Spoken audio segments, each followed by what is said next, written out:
mailing a notice of same to the clerk.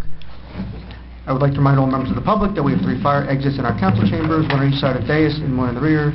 In addition, we're being recorded by both audio and video for purposes of creating a record during the public portion of the meeting. If any member of the public wishes to be recorded or heard, they need only identify themselves for the record, and they may make a statement or ask any question they would like. Roll call, please. Councilman Extrema? Present. Councilman Bartoloni? Here. Councilwoman McSteve? Here. Councilwoman Davis? Here. Councilwoman Murphy? Here. Councilman Papaleo? Here. And Mayor Mignon? Here. Can I please have a motion to suspend work session and go into closed session? So moved. Second. Roll call. Councilman Extrema? Yes. Councilman Bartoloni? Yes. Councilwoman Davis? Yes. Sorry about that. Councilwoman McSteve? Yes. Councilwoman Murphy? Yes. And Councilman Papaleo? Yes. Is there Mayor, when we get to the proclamations, I'll probably just want to leave my card inside and we go with the budget here.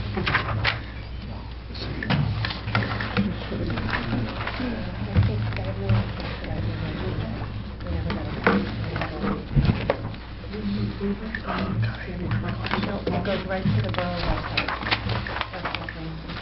Okay, we're back into work session. Under Borough Administrator's topic, number 1, Alan, 5th Avenue, Section 3, special assessments. Thank you, Mayor. We recently completed the project sponsored by the Department of Transportation on 5th Avenue, Section 3. And just to refresh your memory, this is the resurfacing of the road, new curbs, sidewalks, driveway aprons, striping, etc. Prior to this, Section 2, we had some additional funding which took care of 3 properties in Section 3. So when that was complete, we did our special assessments. We had a confirmation by the assessor and the mayor and council. Those bills were sent out, and that was based on estimates that were done early on, estimates by the borough engineer, with bond council making it part of our ordinance. With Section 3, again, it was possible to include 3 new homes in this project, and beyond what we had anticipated, about a year and a half earlier. So because we had 3 more new homes into this process, that really reduced everybody's overall cost. So my purpose in making this part of our work session tonight is to basically disclose that we will be doing special assessments on the Section 3 residents. All have received notice that they are subject to the special assessment, and that there will be some refunds due to the 3 homes that were part of Section 2 because that estimate was higher. Please remember that because we received Department of Transportation funding, they're not being assessed for the construction cost of the curbs, sidewalks, and driveway aprons. It's their share of the engineering costs as well as a small $25 administrative charge as well. So for most of them, as you've seen in the material that I've provided you, it's $200–300 depending on their linear footage. Everything that I provided to you will now go to the assessor, who will look everything over and do an affidavit that he's in agreement with what he sees, or will make recommendations for correction. And then in about a month and a half, 2 months, we will have a hearing. We'll provide this information to the homeowners. We'll have a hearing here, at which time they'll have the opportunity to have input on these special assessments. And if you're in agreement, if there are no changes, then we would go ahead and confirm those assessments and send out the bills. So. Any other action from the council? No action tonight. It's really just for information purposes and to make sure it's on the record. Thank you. Second item, swim club quasi-entity charge waiver of $125. Thank you, Mayor. As Mayor and Council is aware, quasi-status was recently approved by the Joint Insurance Fund on behalf of the application that the governing body made before that fund. There is a $125 charge for that. It's a one-time charge of $125. It's my recommendation that it be waived, and that the borough pay that on behalf of the swim club. I can't, to my recollection, recall when we've ever collected this type of a fee from some of the other quasis that have had this status. So if we have a motion on that, then at the next meeting we'll put a resolution on to waive it and pay it on their behalf. I make a motion to waive the fee for the swim club. Is there a second? Second. So a motion and a second to waive the fee. Any more discussion? All in favor? Aye. Any opposed? Abstain. One abstention. Thank you. Before we go to discussion items, can we just approve the worksite consent agenda? We have entered into agreement with Baldwin Clave Engineering. This is for traffic consulting services as needed, in the amount of $5,000. This would specifically be to secure the services of Gary Ascalise, who was the former county engineer and county assistant engineer who now works for Boswell. And he would be a very, very good source for us to have, particularly assisting traffic and safety and the council as we look into some of our traffic issues and our pedestrian improvements that we want to make. So, there's a motion to move that to the 8 o'clock agenda. Just have a question. Yep. Boswell, is this, did you work for this firm? Yes, in 2002. Second. All in favor? Aye. Discussion. Swim club, flyers posted at bus stops. Mayor, if I may, while riding down Kennecott Road, I noticed that there were flyers adhered to our bus shelters. Went, took a look at them, and it appeared to be from the swim club, stating what services they provide and their rates of pay. We reached out to the swim club, asking them to appear before the council to explain the necessity for them, perhaps what their timeline is, and the present use. It's our custom and past practice that when the borough public property is involved, whether it be our symbol, our logo, or public property, that the entity that requires use really just come before us with a plan of what they intend to do. Hopefully somebody from the swim club is here tonight to address that, and with that, we can go through this process. Thank you. Yes, ma'am. My name is Darlene Ross. I am one of the membership committee of the swim club. Apologize for taking your time on this. I had no idea that we needed to do this. I took the train to work, and the little shelter at the train station, I guess, isn't under the same rules, because it usually has flyers on it and what have you, and I just didn't realize that I needed to do that. The swim club, as you know or may not know, 3 years ago had 435 members and a waiting list. We are down to 450 members and no waiting list. So I thought, well, gee, people come, they move into town and they take the bus to work. What harm would it be to put a flyer up? So I'm sorry, I didn't know there was 3 years regarding it. Mayor, how long would this be? Would it be through the summer, that type of thing, or beyond that? Probably not even. I mean, they went up, but I was just figuring probably, most people, if they're going to join, probably join by July. And then, we get stragglers after that. But I was just in an effort to try to find new people who moved into town. There's other flyers up there too, right? I mean, I'm not at the bus stop, but I've seen other things posted up there. It's just not your flyer. Aren't there other flyers up there? Well, if I may, I'm not sure, chicken and the egg type of thing, whether they saw this flyer and then somebody assumed that it's okay to put flyers up here and they started putting those up as well, or whether those were up there prior to the swim club. But yes, you're right that on some of the bus stops there are additional flyers, that have appeared or were there. Mm-hmm. Yeah. There's no way to know, so perhaps there should be a little sign that says Post No Bill is owned by the mayor and council, or I don't know, something.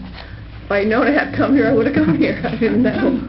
Were they taken down, the ones you put up, or Were they? are they still there? I think there's, when I rode by, I think one or two are still... I didn't ask Oh. anybody to take them down, I Okay. just, Yeah. we reached I out to just the wanted swim club to information. just Okay. provide an explanation and see Yeah. whether the council would leave them up One for or a two while. are gone, one or two are still up there. Do you own the train station too? The building is No, not... the shelter by the train station? Yeah, the shelter's not ours. That's the New Jersey Transit. Oh, see, and that was, that's the part that kind of threw me off. But we don't own it. It's owned by everybody. Well, the bus shelter we have to maintain, we pay for Right. it. So, yes. Okay, so that's why there's There's a difference in between the bus signs in shelters. the train station We're for obligated to everything, maintain them. and not, okay. So, could I ask for your permission to keep them up until July 4th? I'm just curious, how are they put up? Are they put up by Tape. tape? Staple? Tape, No, No, glass, it's taped onto the glass, glass, yeah. You're lucky if they're still Is, there. and our DPW is required to maintain that, which means if we leave that flyer up and people put other flyers up, we are now in the process of constantly removing glue from Because a large question for Mr. Sarlo, would it be a problem if we did only allow borough posting versus public? Or once you open the door I to think one, you have once to open the door to everybody? I think that's a really valid argument. And the reason I'm bringing it up is I'm liaison to DPW, so this would be something that I'm going to speak to John What about. about putting, where there's a big banner at the beginning of town? What about putting a banner there? That was going to be my next question. In New Milford, they run a huge banner across River Drive, Yes, River Road, whatever it Road, is. yep. So since I was coming here, they told me to ask what the rules are for that, or do we need a permit, or who we would speak to about... You just ask for permission, and then you put the banner up. Well, There's probably a banner. I mean, on public property, council could decide, to allow a banner. Across the street, I believe, if it's going to hang from the utility poles, then public service electric and gas has to be consulted. Sometimes they want some sort of certificate of insurance that's involved. But certainly, 140 Kinderkamak or some other public property, that could be approved by the mayor and council. Like, I know we've approved the message on the message board. I don't know if it's on the website. I think it's been on the website. It's on the website. We should put one down there. In the beginning, it's the one at the beginning of town. Yep. I Okay. don't think there's any objection to having flyers in the lobby here. Would that be something that they would Well, we post? do, it's a little bit different than a no solicit, we have a no solicitation policy. Quasi-entity now, so it's ours. Well, the borough is the landlord for the property, so they are involved. I think we have to have them removed from the bus stops. I think that would be prudent, especially if it opens the door. I think we do, absolutely. And I think if we don't have do not post on the bus stops, we need to add a do not post. I don't know if that legally fulfills or bars people from doing it, but I think that there should be some notice. What are your thoughts, Tom? You could put a small sign up or no posting or no solicitation or something like that. And I would- I don't think you haven't had a problem really there. Those, Not at all, right? I mean, I walk sometimes down during the spring and summer. We walk sometimes in the evening. We pass the bus stops, and they get pretty shabby with the residue of the glue or Post-its. So, and then they get taken down. But I think People are posting that. You yeah, can see posting. and they come down, but Right. they are, and that begins to make the shelter. I would be in support of a banner at the beginning of town, or anything else you want to do. But I think the bus stops, we really, I think we should prohibit that No problem. to all. We would just ask that you do a little sketch of your banner and just provide it to us, and we'll have the Okay, council so look at it. we get a sketch of the banner and come back here? Is that how it works? Yeah. Well, If you that's go down to something the- to the building department as a sign. You go down there and you can see it's like I mean, it's an right now there's interpretation. 20 feet on one side. Do a You can telephone. take up the other side, there's like another 10 feet. It's not a jurisdiction. You know, if you, Yeah, but he said you have to approve it's 10 by Okay, like public. 3 or 4 feet. public, And that's the one at the beginning of town. Yeah, putting in the public. well, not if it's over the street. We're talking about on...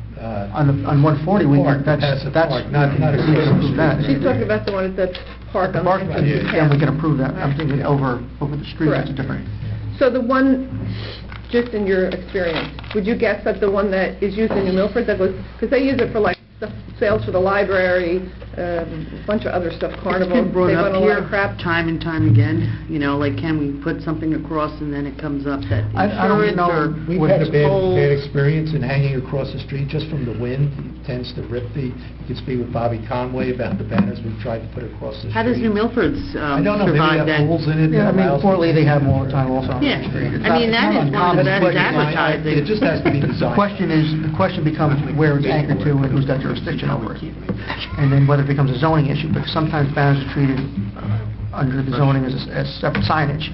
So I'm not sure exactly how our ordinance is written, but that would have to be Well, can we clarified. consult with New Milford and see how they're Well, able to we check with do our own it? ordinance first to see whether it's considered a public or a private banner, or under the jurisdiction of the sign ordinance. And if it isn't, then we could check with them to see how they're Yeah, handling how it's theirs. written. Because I know in Fort Lee, that I think they have 2 poles which the borough installed, but they use as the anchors. They're their own poles, next to existing utility You're pole. exactly right. Well, that doesn't look like something we'll be doing for this year. Okay, no But that's problem. not to say there may not be an avenue for it, so let's just make sure we get all our, our Right. ducks in a row first. Okay, great. And when you have the plan done, next year will just be duplicating whatever you do this year, so, and you Right. guys, I think the council would support whatever you do on a yearly basis. So you should consider that that this is a new plan going forward. Did you say that you had 435 Now in you're previous years, 450. and last year was only 415? We had 535. 500? Yeah, you said Oh, 435. I'm sorry. Yeah, I didn't understand that when you Sorry. said... And then you said 450, right? 535 was the, a couple of years back, it was increased from 500 to 535 because the waiting list was so long and it was discouraging people. So it was about 3 years ago, it was at 535 with a waiting list. As of, our budget was done for 460, and as of this year, we already have 30 people who have given up their memberships, which is normal. Mhm. Every year, 30 people, their kids age out, what have you. Yeah. And the key is, where are the next 30? Yeah. They're right in the bus. He said also. But now you have 450, right? Is that what you said? We budgeted for 450, we don't know what we're going to have. Because it's, it's kind of fluid, right? You can give it up at any time, and you can, so that's really where we are. So we're really down 85 from the peak, and, that can push us into the red. So, if you're not a pool member, or if you were a pool member and you'd like to come for the day, come find me, come find Al, or whatever, and we'll get you some guest passes, and, we'll just... Well, it's in a hook crisis. it up with your new neighbors. It's almost at a crisis mode. When you read the reports about what's going on with all the pools in Bergen County. Yeah, I mean, we're at Tenafly went crisis. bankrupt, Bergenfield went bankrupt. Yeah, it has the potential to get ugly. Yeah. Okay, well, thanks for your time, and apologies again for taking... Thank you. Yeah. I guess we didn't, the sense of the council was to agree with Council Papalera's position, and I was to not allow the posting at the bus stop. Any postings at... Any postings. And how do we get other posting removed? Well, Well, once- once- DPW. Yeah, and- Well, shouldn't those people be called and told? and if we put up a no posting, then we have an enforcement mechanism. Put a sign. And then we can... It becomes a problem. Yeah. So moved? Second. All in favor? Aye. Okay, Mr. Stroller, Farmers Yes. Market Ordinance and Resolution. So Mayor, I provided to the Mayor and Council 3 documents earlier this week. First want to talk about the ordinance establishing the farmer's market. The changes were made with regard to the discussions we had at the last meeting. Today I received an email from the Board of Health, or was forwarded to me, and they had one minor change. They are looking on Section 2, Paragraph A. They just would like to remove of the Board of Health Department. So it basically would read, and ensuring compliance, and this is regarding the Farmers Market Committee, and ensuring compliance with orders of the River Edge Board of Health. they feel that the Bergen County Department of Health is outside of their jurisdiction, and therefore it should be basically removed. Here we're talking about the Farmers Market Committee, so if an order comes down from the county, I still think the Farmers Market Committee needs to enforce it, and I really don't have a problem removing it. I still think they're going to need to enforce it whether it's in our ordinance or not. So to please them, I don't have an issue with regard to that. That would satisfy that ordinance, I believe, with everybody's thing. The next document is the resolution, per, again, the mayor and council to start moving it forward, getting things moving before the ordinance is established, is to do a resolution pretty much creating the farmers market. I added in there about allowing it for this year, setting the days and the hours so you don't have to do another resolution. Again, they would ask that the same thing be removed, is the compliance with orders on subsection A, or section A, of the Bergen County Department of Health to keep it consistent. If you're okay with the resolution, you can adopt it tonight with that change. I think the whole purpose of the resolution was to appoint the committee so they can start getting the rules and regulations. So again, those three names, if you want, can be listed or inserted tonight, and then basically approved. Resolution is just temporarily. It just, again, creates things, and then once the ordinance is established, anything that is in the ordinance will take precedent with regard to the thing. So. I wanted to make two suggested Sure. changes. This is the ordinance. The ordinance? Yes, under the Farmers Market Committee, item C. I'm going to recommend that the committee consists of 4 people, not 3. 1 shall be a member of the Board of Health, 1 shall be a member of the council, the 3rd shall be appointed by the council, and the 4th shall be appointed by the mayor. Okay, Mayor, I'm sorry, can you just one more time? Yep, so the Everything committee will be- stays the same? Yeah, 4 people. What's your instead of 3. addition? So the 3rd person, so at least 1 committee shall be the Board of Health, Mhm. at least 1 shall be a member of the council. The 3rd person shall be a borough resident appointed by the council, and the 4th person is appointed by the mayor. Okay. Mayor, if I may, we do have Resolution 158 listed, which could be amended for tonight if you have appointments in mind. I think we will get to that. And then the only other, whether it's here or they can do it by the rules, I think just to be a little more flexible under the market manager section, where we say that the person must be on site, Mhm. I think they should be on site or represented by a designee as approved by the committee. So if we have somebody who can't be there all the time, every time, that just So have if it. she's sick, yeah, you don't And you have want somebody or else, he's so sick, give yeah. that a little more All right, so flexibility. that is section 3. And those are only 2 suggestions I have. A2, on site 4, designate approved by, Yeah, the committee can, when they Fine. select the manager, the manager can Yeah. select the designee at that Alternate, point or whatever. if she's like said, unforeseen, she can just maybe even send an email saying I have. Yeah, I just think, So- so let's the give cover a little form, more yeah. flexibility, that's all. Okay. As long as everyone's in agreement It could with be- those changes, yeah. I'm happy with that. Right. Both changes? Yes, sure. Okay, so that ordinance, whenever you want to list it for first introduction, I will have those 2 changes listed for that. In terms of, The resolution, then, you're going to add... Go ahead, Mayor. we're going to, I don't know if by default, we just want to give it the same date and the same days that we had last year for now, and same location for now? And I would. just so we have something? Yeah. You can always extend it if it's going good. I mean, I don't know what Yeah, I what mean, dates did you have? I think we should just, it was on, we had a Tuesday, and you could pick the first week of June, I think you could say, doesn't have to be date specific, you say June 1st through Yeah. October 31st. Wasn't there some discussion that I thought, I can't remember who I heard this from, that some of the vendors might want to move to a weekend? I guess we'll defer that to the committee. A couple of the vendors I had spoken to, they said that they noticed a difference in their participation in their sales when it went from Thursdays to Tuesdays.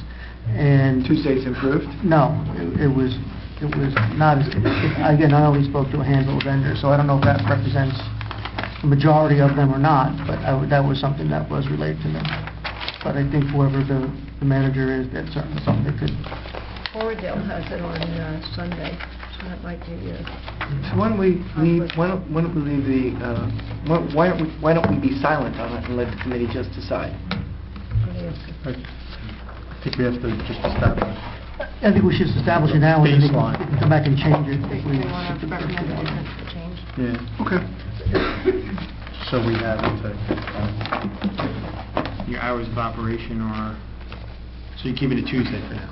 I think we'll keep the same, and then the committee can all make recommendations to change it. I mean, it went, what, 12 to 6, but 11 to 7, I think, might be.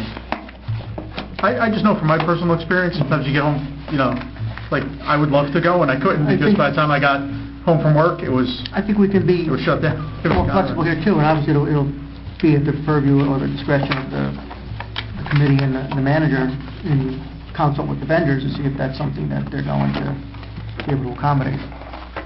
So we can put those hours in for now, I guess that's the consensus. Yeah, I'm good with that.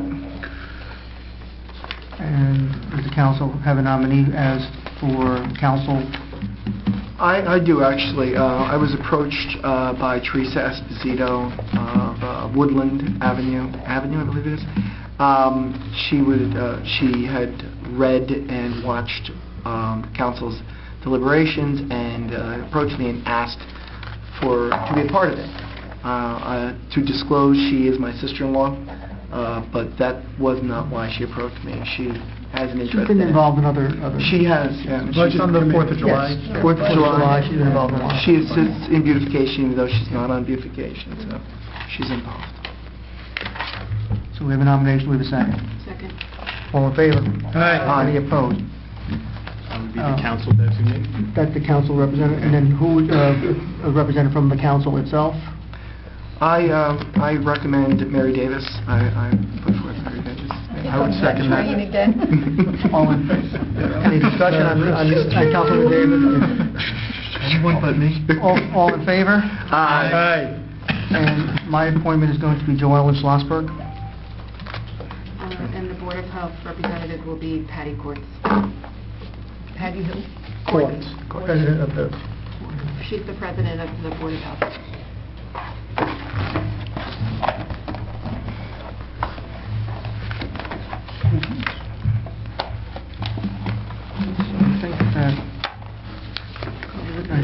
If you want, you could adopt it tonight with those changes, and just when we get to that resolution, just read those changes into the record, and the appointments.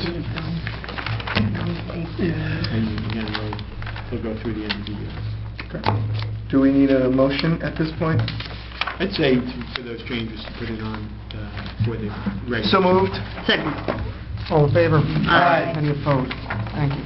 So the last ordinance is the Board of Health talking about the food handler certification, which kind of goes hand in hand with the farmer's market, because the food handler certification did not address the any of the farmer's market. They had no other changes, except for, I believe, it was if there is a mention of the Board of Health, which I don't believe it was in here.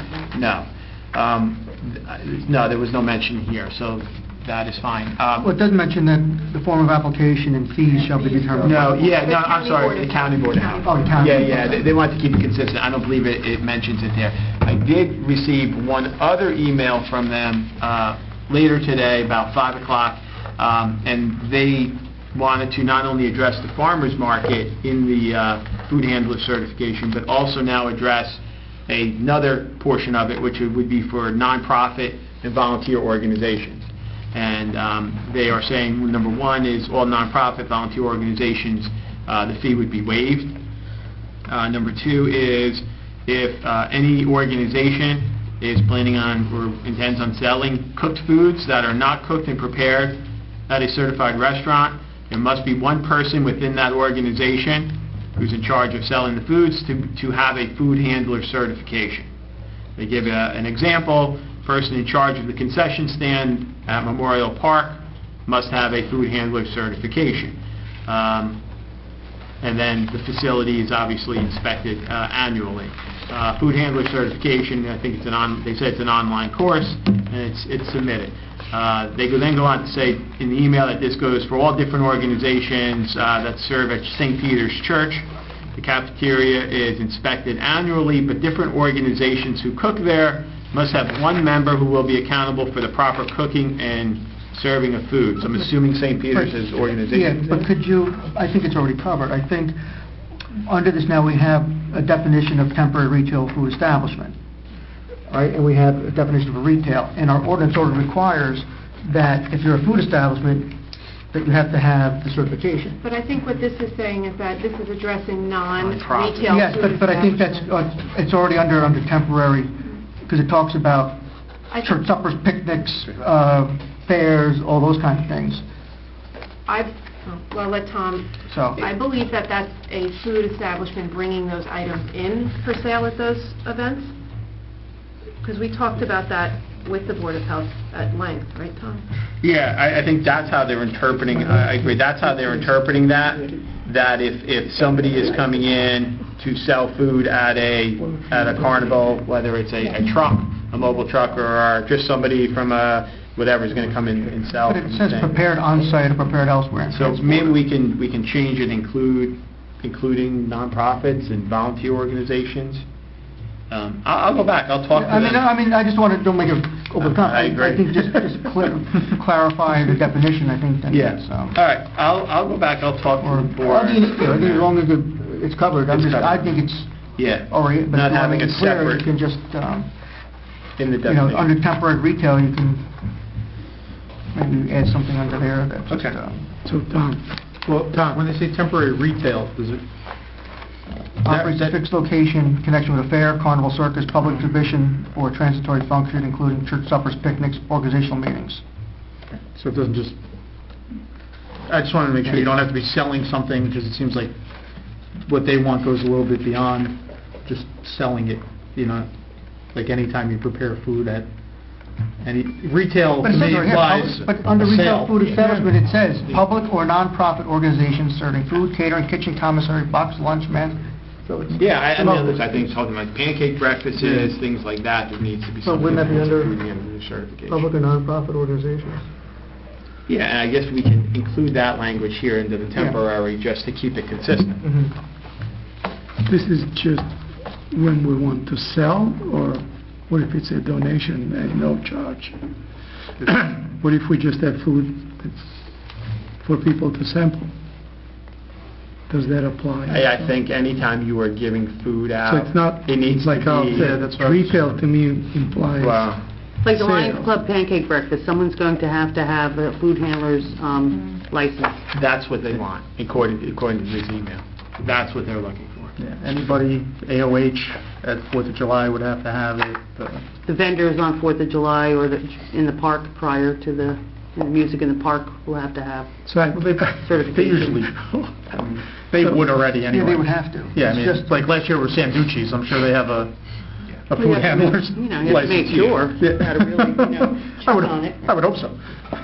Well, it's been explained, the Board of Health has explained that retail food establishments that come into the borough to sell food are familiar with this process. It's not unusual. Most municipalities, if not all, require them to produce a food handler certification, and they know to contact the borough ahead of time. This is kind of tightening up anyone that may not be familiar with that process or be taking those steps to ensure the public health and Yeah, well, safety right. of I our mean, residents and people who attend our public events. Have we had an outbreak of anything in recent years? How do you know? It doesn't have to be widespread, it could be a couple people get sick, and you don't know. Tom, I think you will agree that I don't know if that should be the... when you met with the Board of Health, Criteria. when I Tom... can't just show up with 2 trays of baked ziti and I can't do You that. could if you have the handles like. Mayor. Get your food handler's license. Mayor, when Tom met with the Board of Health, they have an obligation to make sure that the public's safety and health, welfare is met when any food is served within the borough. So this is their obligation, and That's why they're coming to make these recommendations. They have an It's a obligation. borough event, right? Public event. Yeah. Okay. Yeah, well, for this ordinance. Yes. that's- Right. Yeah, I mean, your gut reaction is, sounds like overkill. But it's, it's not. It's to maintain uniformity, and, so I get it. It makes sense. I think I just asked the board maybe to try and do a good job of publicizing the change, so that the groups may not know, hey, now I got to have this, and then you don't Yeah, want them to I- get jammed up. So. There needs to be a notification, once whatever is adopted, there needs to be a outreach to those organizations to make sure they understand what is required and to help them through that process. Would that be the Board of Health's responsibility to let them know? Alan, what, I believe Well, we'll so. certainly This falls send it under our out to them jurisdiction. if they design what they Yeah. want to do. We'll but assist. notification, how will they Yeah, know? I mean, we have a good idea of Yeah, I mean, there really the aren't that groups many that, would organizations affect that- on a yearly, we know who If they they are. show up, on 4th of July and they don't have this, will they be shut down? Yeah. So they need to be notified. Well, that's what I'm saying. But a person We'll who let does this for a living will AOH not... know will that not I Well, you have have this, volunteers doing it as a You should know fundraiser, Yeah, so I mean, those I volunteers can send really an email might right not now to know. most of the organizations. But that's So- what we're making the point, they will be informed. That's Okay, what but we said. just try and say, who's gonna They do need it? to be The informed. Board of Health does. Board of Health, this is their regulation. It's their responsibility. And I'll make sure at the 4th of July committee meetings that we let everyone know. And we certainly let the Maybe you Knights can help know. them, and then- give them a list of the organizations that you think... Right now, this needs to it's be. basically it's the Lions Club, the AOH, and maybe the Knights. Knights of Columbus. It's a good chance somebody has a food handler certification. They're the in those three that organizations. mostly... The fire department? Yeah, they, Church suppers and... Yep. Yeah. fire department does it at the car show, right? They cook Yes, at the they car do. show. Yes, this sounds eerily parallel to the flyers in the bus stop. I mean, innocently enough, the swim club, because of dire straits needs, puts them up. And now we're telling them to take them down. Devil's in the details. So, Fine. Everything is fact sensitive. I think it's... It's got Good. to work with. Got a brand new heating system sounding like 90 years old. Feels like my old steam radiators. They're talking about like the PTA too, bake sales. So, it's pretty encompassing. It's rough. Well, that becomes a, well, let me ask you that, because something like the pancake breakfast at the church is not a not a borough function, it's a public function. And the bake sale, again, is a school function, not a It still would borough. fall under the Yeah, it's Board of purview Health of the Board of issue. Health. Anything. It's food being given to the public, Anytime Yeah. somebody You're sells selling an item of something. food, be careful. somebody would have to have a food handler's Yeah, certificate. and/or giving it away Yeah. for... there. So, I'll make those changes, I'll come up with some, I'll distribute to the Board of Health and to everybody, and hopefully we can have this and with the changes to the ordinance listed for first reading, so we can have it adopted before the start of the farmer's market. Anything else on this? No? Anything else? Thank you. Thank you very much. Anybody have any comments, questions, want discussion on any item under our unfinished business? The only question, I know the time when Mr. Monahan sat in here, we had raised some possible suggestions to modification to tree ordinance. He was going to forward. I have not received anything. I will reach out to him. Is there anything in particular? It was in the minutes, I think, Okay, Alan, and we can discuss it at the next meeting. Okay. I'll come up with some ideas. I'll go back and... What was that on? The shade tree. It was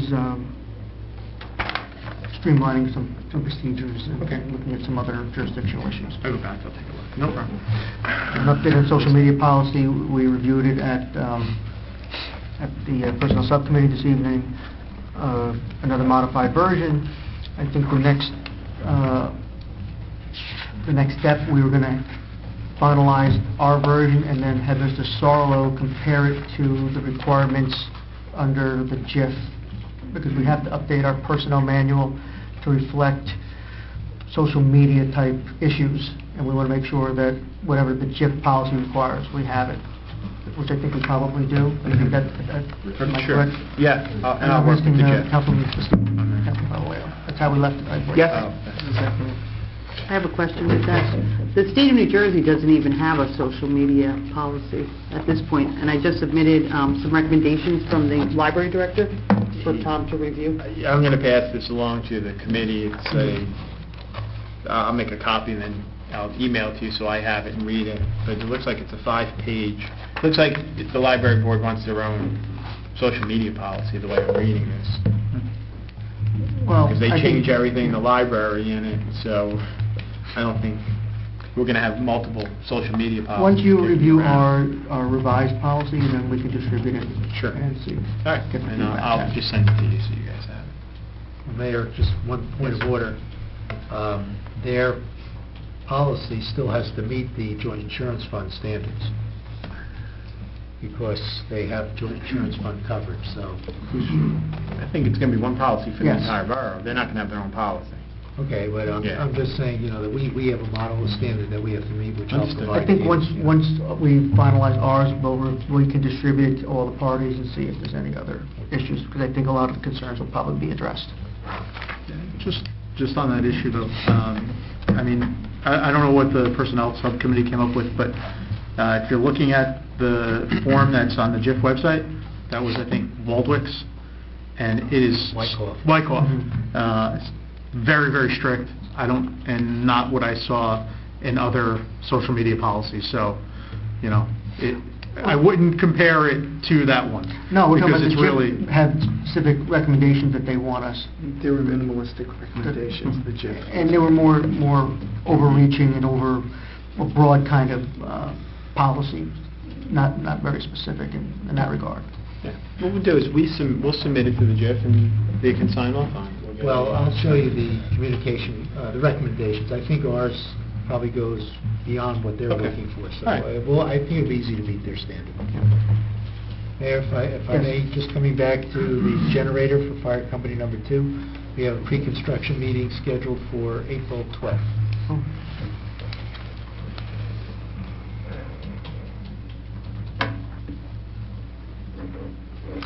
Alan, I did see that correspondence going back and forth.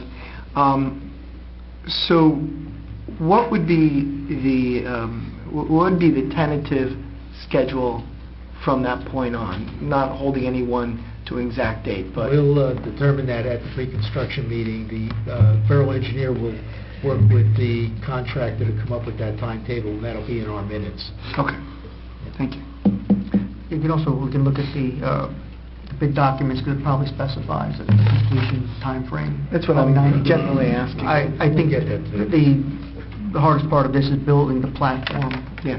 that this has to go on. The actual electrical is probably very straightforward, because we're not really changing anything. Yeah.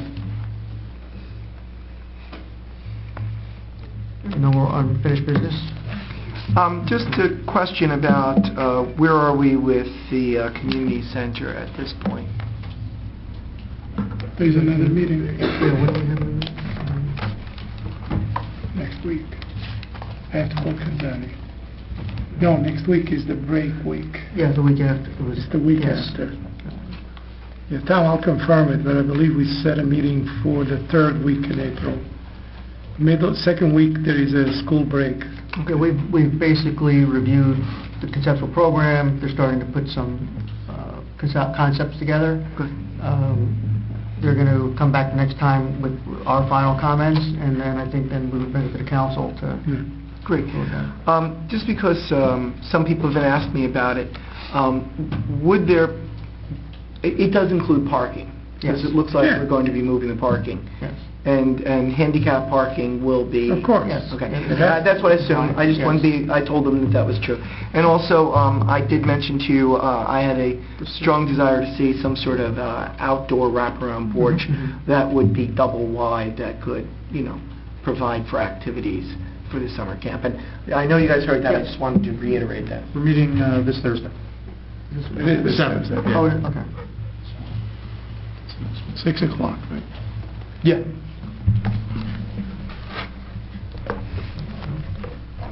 Yeah, I'm good. I have it right here. I'll put it down. That's what we said, but I won't call. And When's the next meeting? since we have a few minutes, that's why I'm kind of, or I wouldn't, where are we with the barrel vault? I have nothing to report on. They're waiting for the weather to, Yeah, I know, I had seen Mr. Polici, and I asked him, and he was still late waiting for either shop drawings or something from the contractor, or samples or something to that effect. So I know they were working on that part. Okay. And then they're supposed to do a mock-up first, because we said that we'd like to do a... Yeah, I remember the mock, first that's before what- they go forward, so... Cool, great, thank you. I'm done, appreciate your I just had a indulgence. question, this is not having to do with this. When I went to the Board of Ed meeting, I just asked about, I know when I was signing the bills, we were paying for the nurse for St. Peter's out of our bills. Yes. So when I went to the Board of Ed, I realized that we don't pay for the yeshiva nurse or the other nurse. So the Board of Ed said they pay Mid-Bergen, and then Mid-Bergen Yeah, pays us, and then, so how does that work? Why do we pay for the nurse Well, out of because here? there's state regulations on non-public school nursing. I believe the grant money that comes to us pays for, as you say, St. Peter's, and yeshiva, I believe, is paid for by our portion from through Mid-Bergen. But it doesn't show up on the bill list, like the nurse for St. Peter's does. Yeah, I think it might be paid directly by Mid-Bergen. I'll have to ask Sam Yanovich why it's handled that way. Yeah, so the two get paid from them, and then we pay the other, Yeah, so it seems yeah. very strange. So if you could find out next Funds are time. provided, yes, I'll get back to you. Any new business?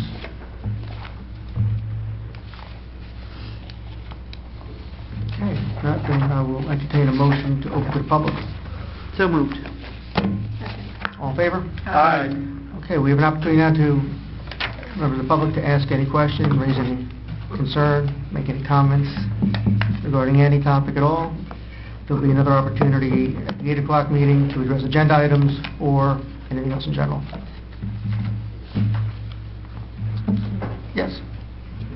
Please just come up to the microphone so we make sure you get recorded, so when our clerk takes the minutes, that she can understand what was said. Hi, everyone. I'm Cindy Bequeath, and I live at 745 7th Avenue, corner of Webb and 7th. I have a couple of concerns. One is, I know that you have something on the agenda regarding curbing and policies for curb and sidewalk. That's unfinished business? Yes. Before I say anything, is something that I can weigh in on later, or do I have to say You can something speak now? now, it's fine. Okay. So, I'm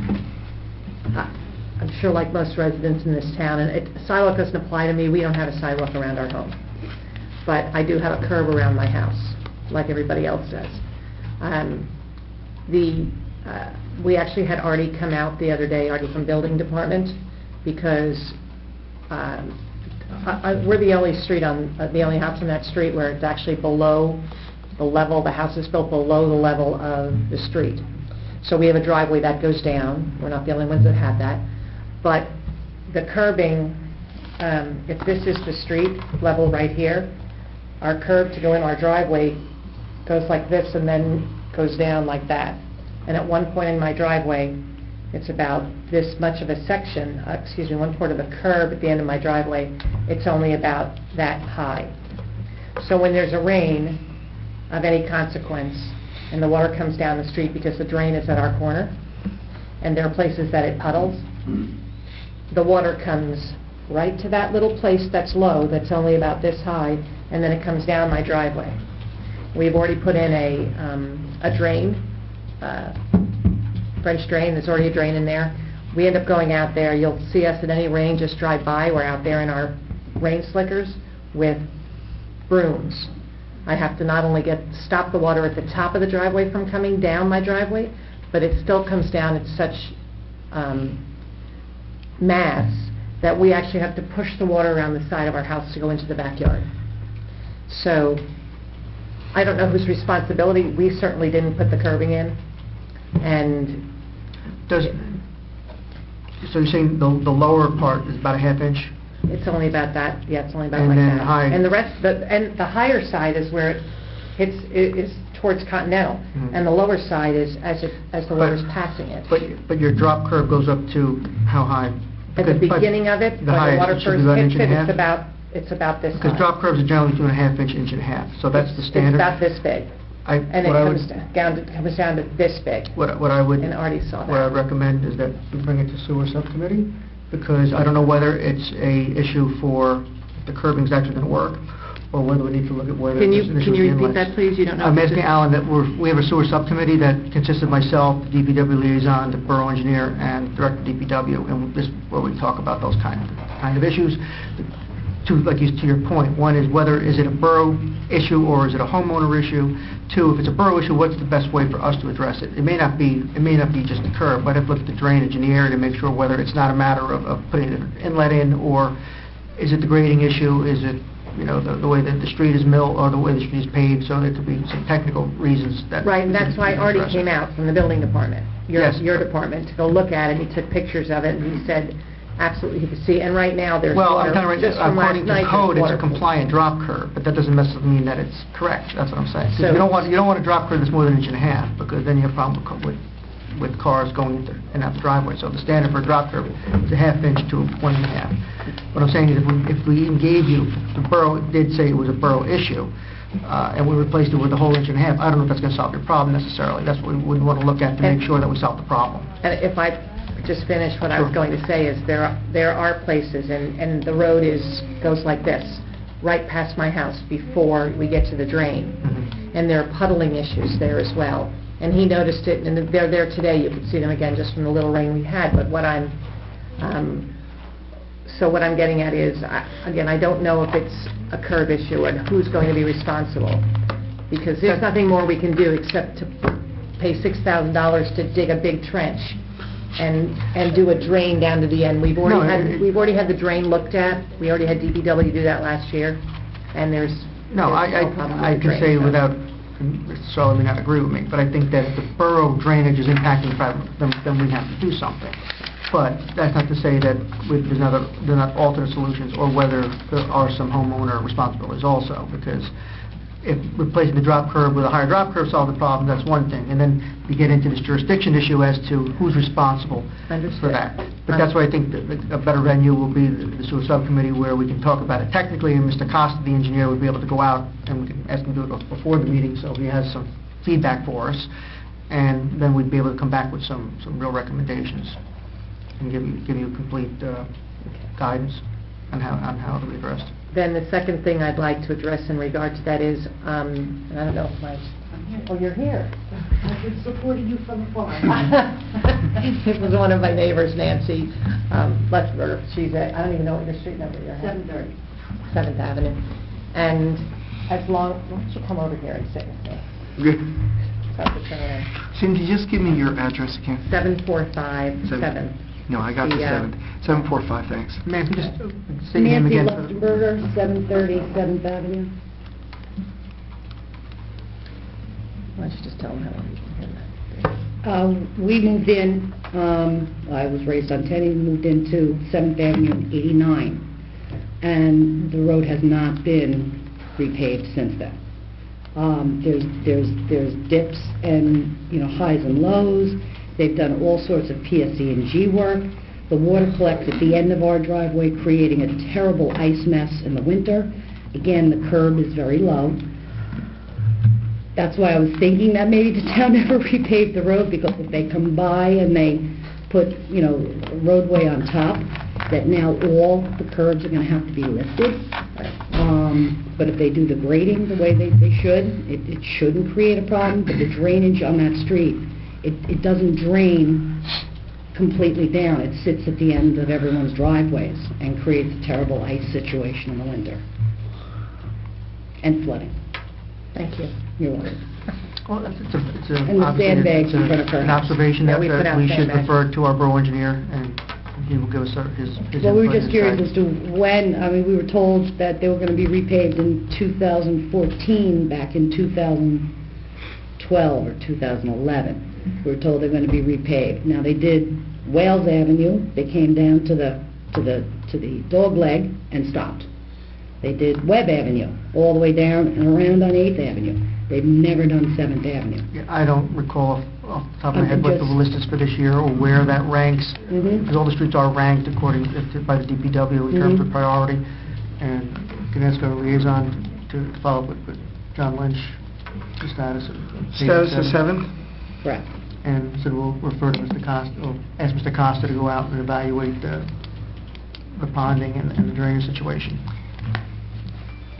I don't know if you can see, is that your house? Yes, Mhm. And the driveway goes down? yes. Okay. The house is, I don't know. Lower than the street. Yeah.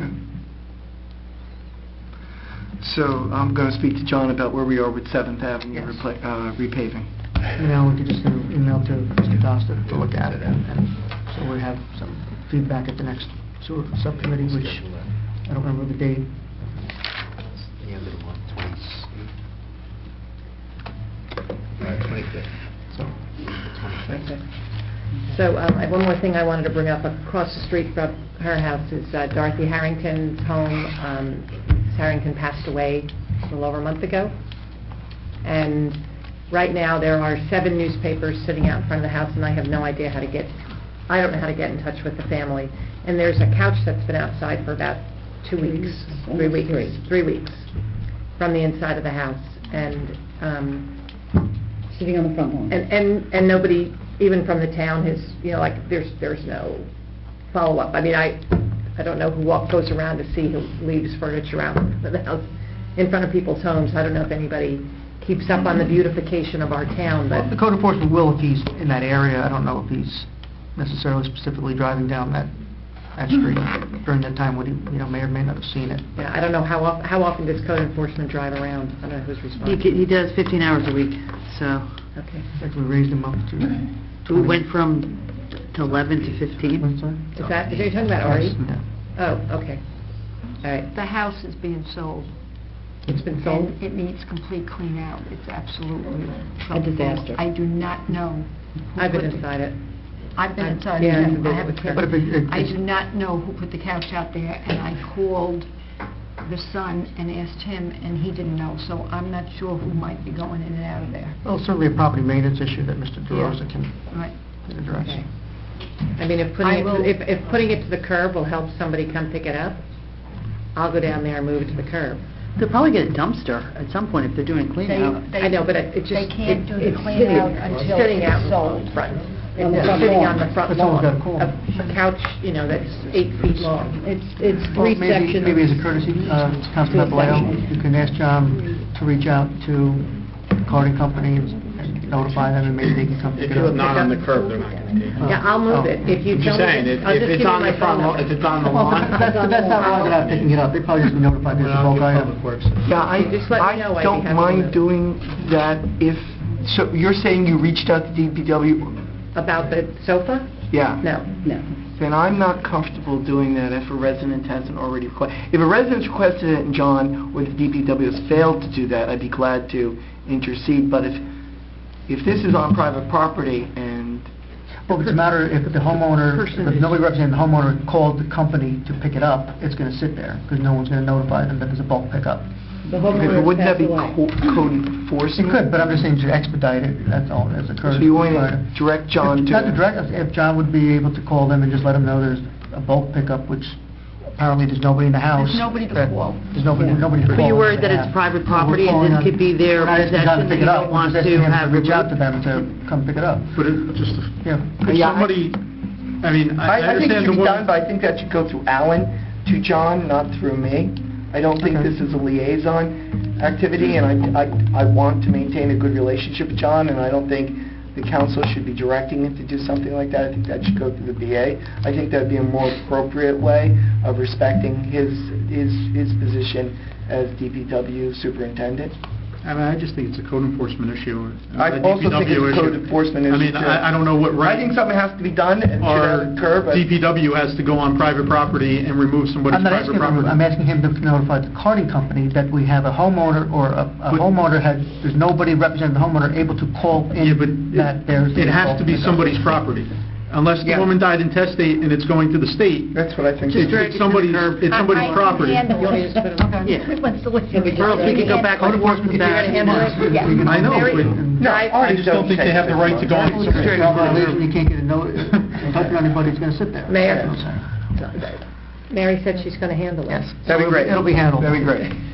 We're just keep going around. Thank you, Mayor. Well, no, because these issues can take on a life of their own, and people can contest it, and why is the council getting involved on private property? I understand. It'll be addressed. Thank you. Thank you. Anything else? No, that's about it. Okay, thank you. Yeah, Great, yeah. thank you. You don't have to... All right, thank you. No, we don't. I mean, what if it's not a couch and it's like, you know, something else people don't want? Inside it. I had just one other comment. I wanted to say, the issue at Greg Tanzer's sprinklers was fixed. It seems that, at least according to Mr. DeRosa, right? Yeah, the salt shed is gone. The equipment that was along the Hackensack River is gone. It seems like now they have contained their equipment behind the fence. There's still some other equipment on the side of the building, but it looks a lot better.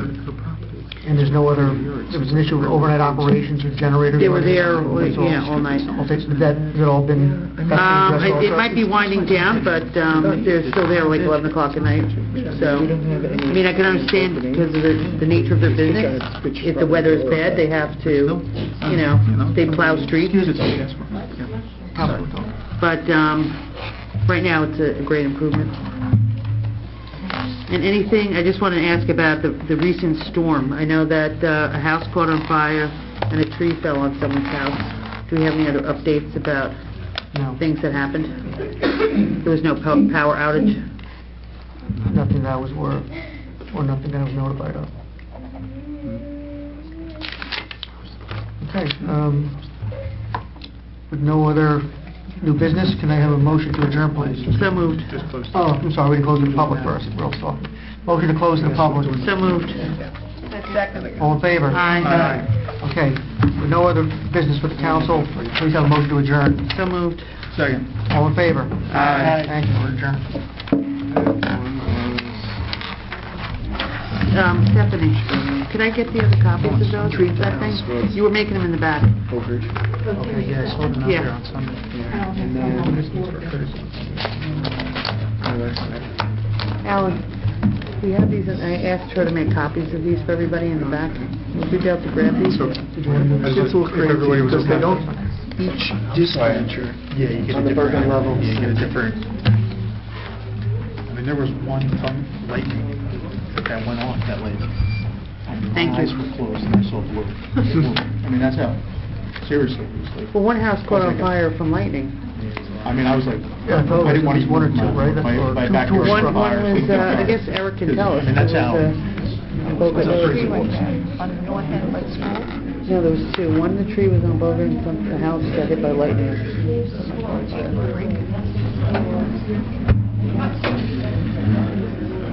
Mr. Ford, come in.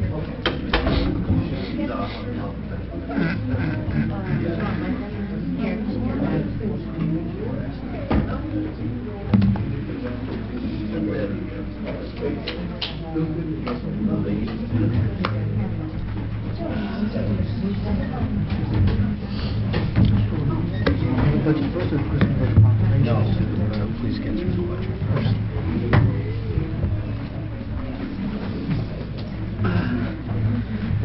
Mike's gonna ask you a question. I know.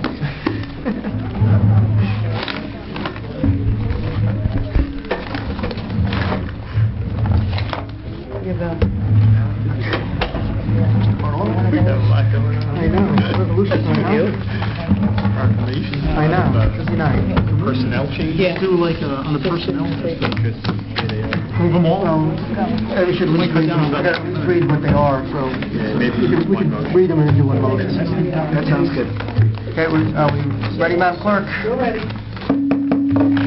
I'd like to call this meeting to order. This is the regular meeting of the Mayor and Council, Monday, April 4th, 2016. The time is just after 8 p.m. Can I please ask everybody to please stand for a moment of silent prayer?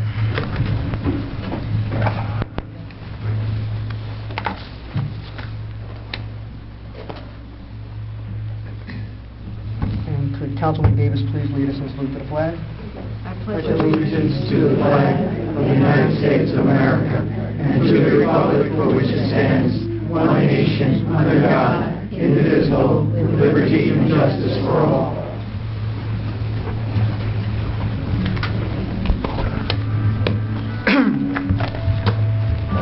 Adequate notice of this meeting has been made by sending notice on December 18, 2015 to the Ridgewood News and the Record, by positioning on the bulletin board in the lobby of the Borough Hall and filing a notice of same with the municipal clerk.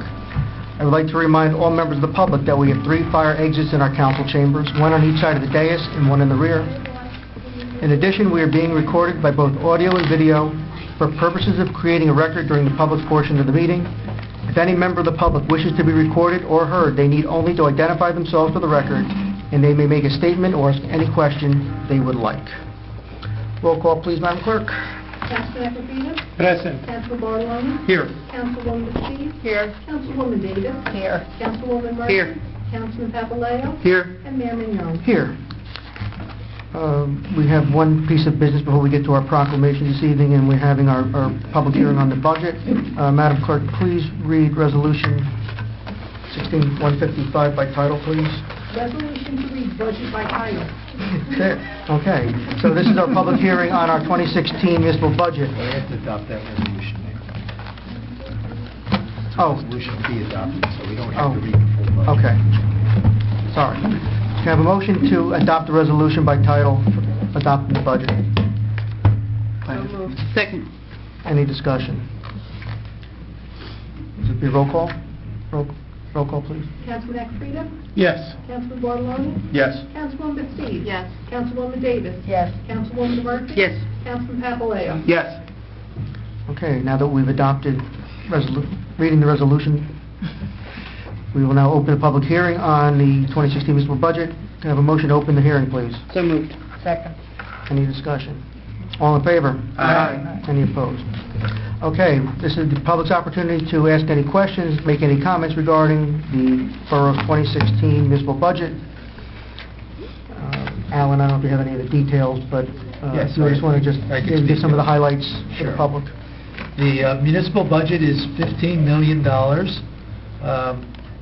The budget increase of taxes on the typical home of $385,000 is 49 cents. Dollars. $49, excuse me. $49, approximately 1.5% increase on the rate. The council was confronted with our revenues being down $147,000. Some of the largest increases were salaries and wages. We have the unions, which are due to receive a 1.75% raise. The police, a 1% raise plus step increases, and the non-contractual, a 2% raise. The Utilities Authority, which processes our sewerage, gave us an increase of a bill of $54,000, and we had a snow emergency in January, which cost $45,000. The budget has several capital projects in it. We're going to do road resurfacing. There's a new police dispatch records communication system, traffic improvements, a Department of Public Works pickup truck, police vehicles, and a contribution towards the River Edge Community Center. Mayor, that's... And as most far of as the information. overall increase, I believe was less than 1% in appropriations? Yes, about $120,000 increase, or a little bit less than 1%. Okay. So if any member of the public has any questions or comments, now's your opportunity to be heard. Seeing none, can I please have a motion to close the hearing on the budget? So moved. Second. Any more discussion? All in favor? Aye. Any opposed? Can I please have a motion to adopt the 2016 municipal budget? So moved. Second. Any discussion? Please call the roll, Madam Clerk.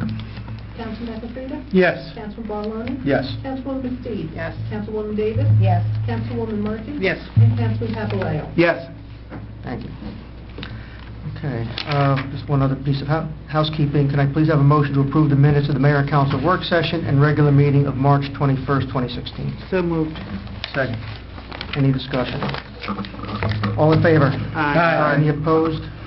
Okay, proclamations and awards. Alan, you want to...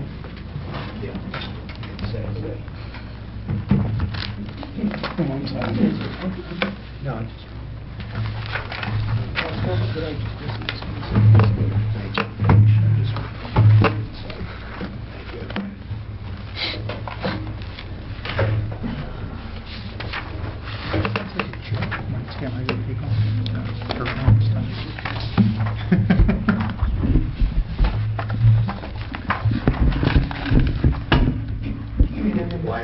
Oh.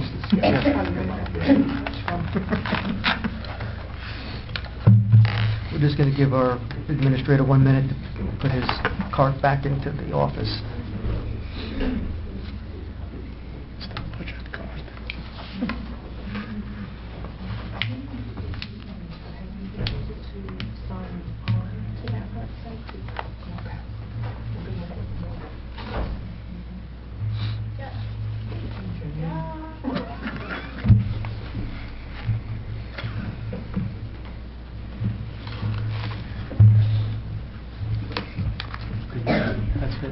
Okay.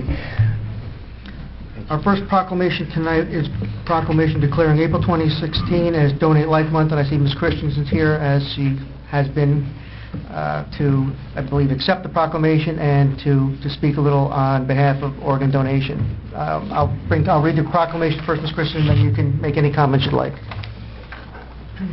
Would you like to come up?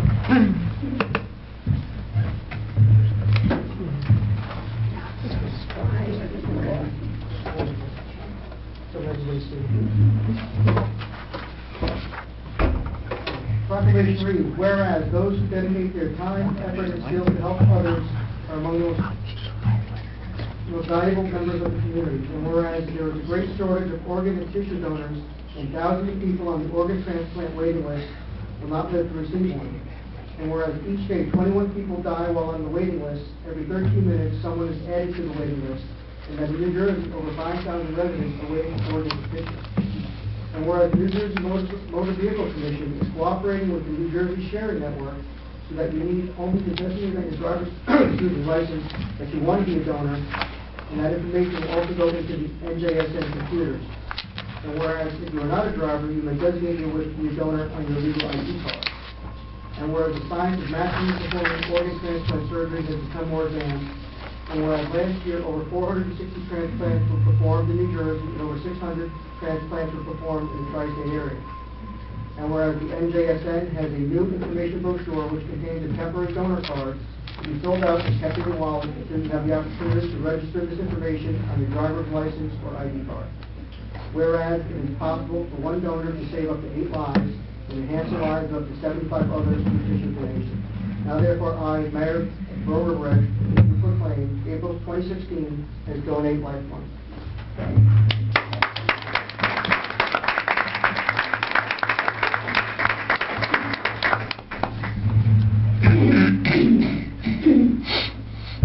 Oh, I've got a frog in my throat.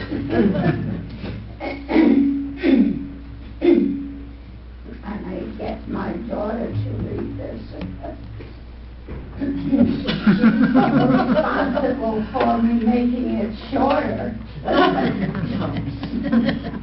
For 10 years, I've celebrated April as National Donate Life Month with the mayor and the council members and the staff. Where's the staff? She's right there. And you, the residents of my beloved River Edge, we have the Boy Scouts with us, and I'm particularly close to the Boy Scouts. Alan, I is the do door this open? in memory of my beloved son, Sandy, who died for the lack of a liver transplant. On a much happier note, my grandson-in-law had a very rare kidney disease for which there was no treatment.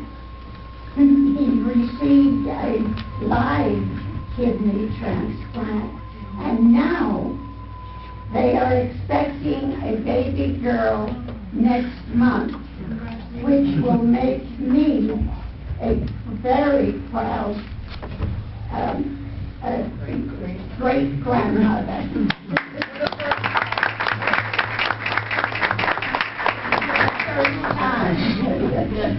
My daughter said.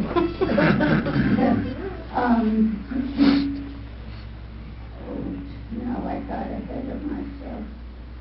I gave,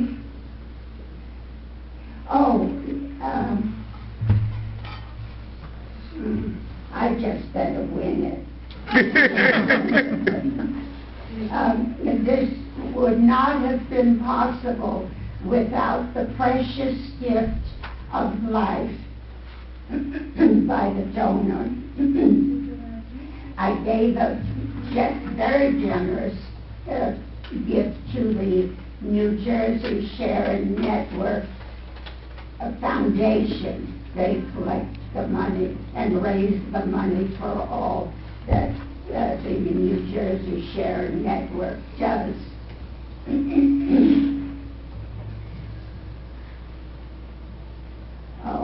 This I do also for the Women's Club of River Edge as a community project, improvement project. I've been a member of the Women's Club of River Edge for 58 years, and I'm very proud of their work. I haven't asked you in quite a few years to raise your hand if you are at present a donor, an organ tissue donor. Would you raise your hand? Whoa. There it is. And you, the councilman.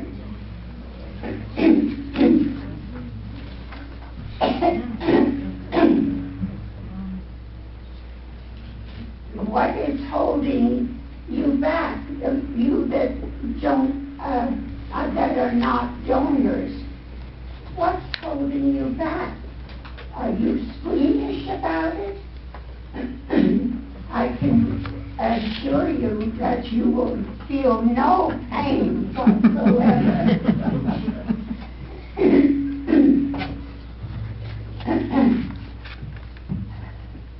Perhaps you will one day have a loved one that is in need of a liver or kidney, and you will think about it then, becoming a donor.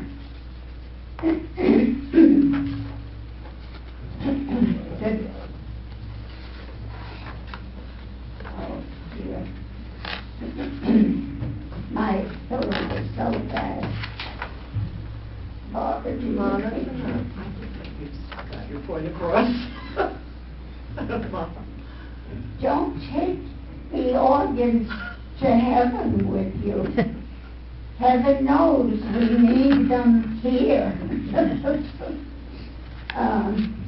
The donors' families receive support and compassion from the clinical team that the NJSN trains. They will continue to give the support for months and even years, many years, as long as they are needed.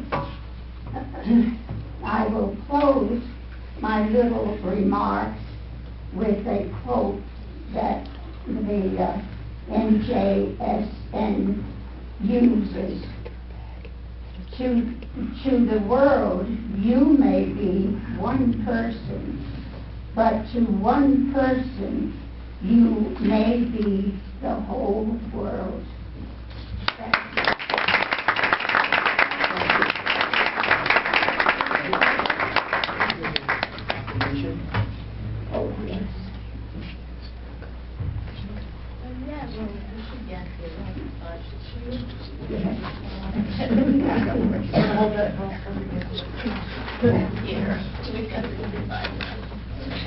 You're also a military veteran.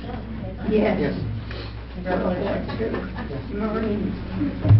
Well, thank you again, Mr. Christian. Every year you come and... Oh, well, this might be my My last sixth year in the council, you've always come and... My husband, I just pointed a man.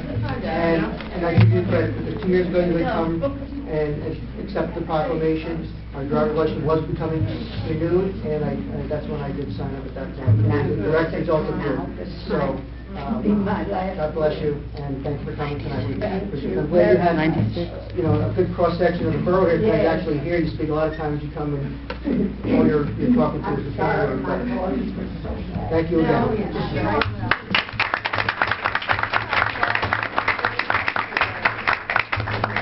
Information, where should she put that? Downstairs. Sure. Unless you want to take it before they leave, you can just leave it. Right, where should it go?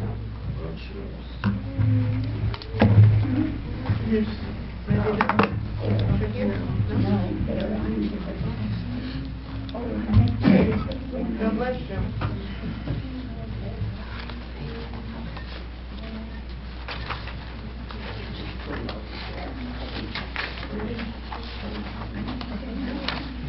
Okay, we have a proclamation declaring April 10th to 16th, 2016 as National Volunteer Week.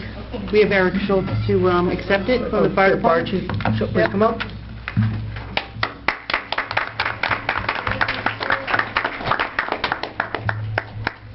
Thank you, Ms. Christensen, thank you. Thank you. Whereas the residents of River Edge live in a community that inspires, equips, and mobilizes people to take action that changes lives for the better, and whereas our dedicated volunteers connect with local community services through dozens of community service organizations, and whereas individuals and communities are at the center of social change, discovering their power to make a difference, and whereas during this week, all over the nation, service projects will be performed and volunteers recognized for their commitment to service. And whereas the giving of oneself in service to another empowers the giver and the recipient. And whereas experience teaches us that government by itself cannot solve all our nation's social problems. And whereas our country's volunteer force of over 63 million is a great treasure. And whereas volunteers are vital to our future as a caring and productive nation. Now therefore I, Mayor, hereby proclaim April 10th to 16th as National Volunteer Week in River Edge, and urge my fellow citizens to volunteer in their respective communities. By volunteering and recognizing those who serve, we can replace disconnection with understanding and compassion.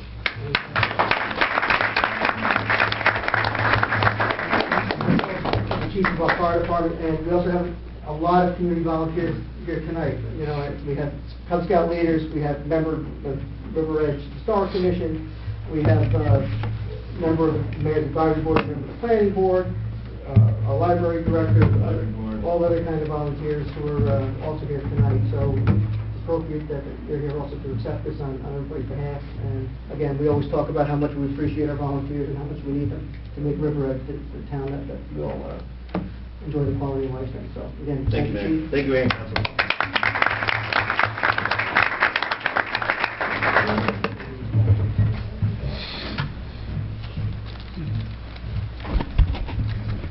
Okay, we have a proclamation declaring April 10 to 16 as National Library Week.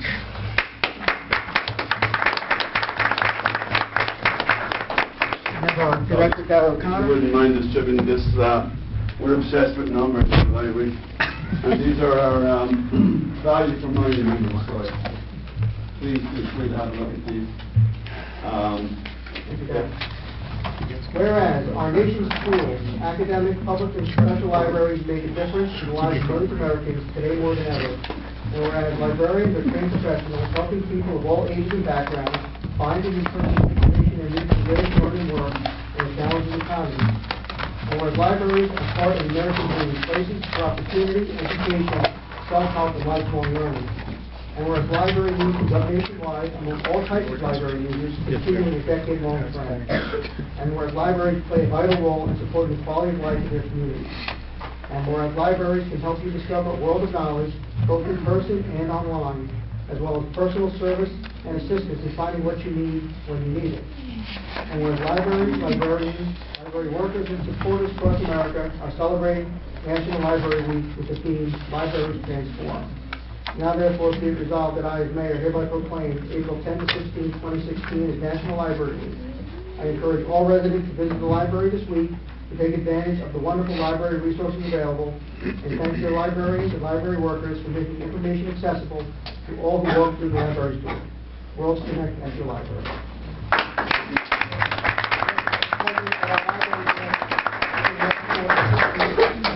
And also, you should share this, and also we have, oh boy. Pretty much stuff on board, almost all of it.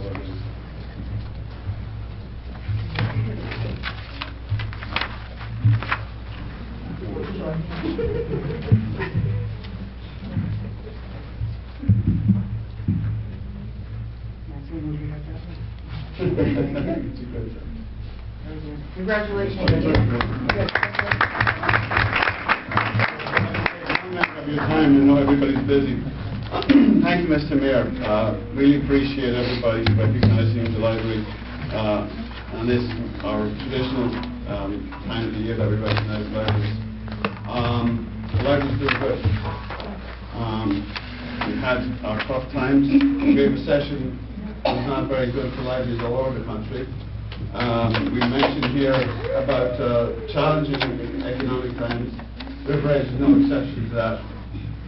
In the last 2 to 3 years, we've seen a kind of a recovery for the library. We've had some great support from the Mayor and Council. And as a result of that extra support, service has improved, usage of the library has improved. We have a brighter future. Things are looking good. We have higher circulation numbers in the last 2 to 3 years. Greater attendance at programs, more programs for all ages and people of all backgrounds. We have increased hours of operation, and we hope to maybe get that increased even more by the end of this year. So also, our building is in the best condition it's been in many, many, many years. Last year we had a new roof installed, beautiful new windows that save energy, make the building more efficient, and save the taxpayers dollars going forward. So we're very grateful for the extra support. And please do come by the library. Always happy to see you folks, and have a great month. Okay. Thank you. Right. Thanks very much.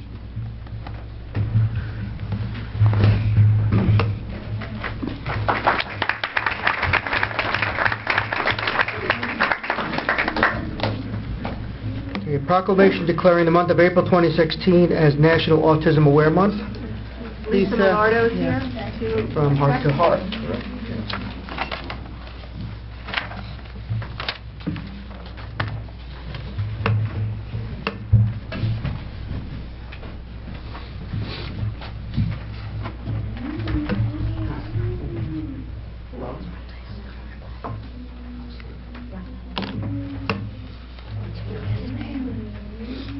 Whereas autism is a pervasive development disorder affecting the social learning and behavioral skills of those affected by it, and whereas as more health professionals become proficient in diagnosing autism, more children are being diagnosed on the autistic spectrum, resulting in rates as high as 1 in 68 children nationally and 1 in 41 in New Jersey.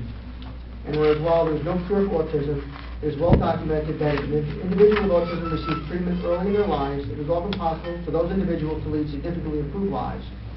And whereas individuals with autism often require a lifetime of specialized community support service to ensure their health and safety and to support families' resilience, they manage the psychological and financial burdens autism presents.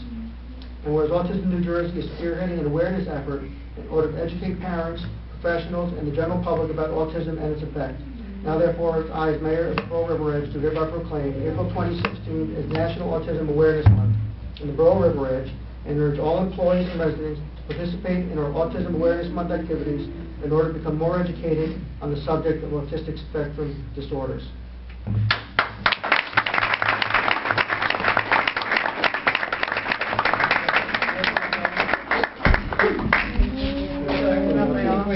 Hi.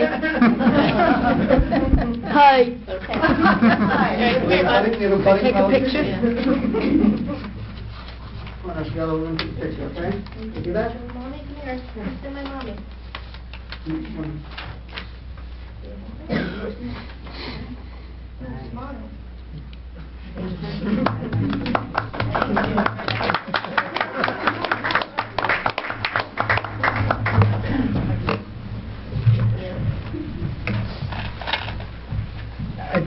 just wanted to announce also, I had gotten a note today from Arlene Faustini that there's going to be a program at the River Edge Library on Tuesday, April 26th at 7 p.m.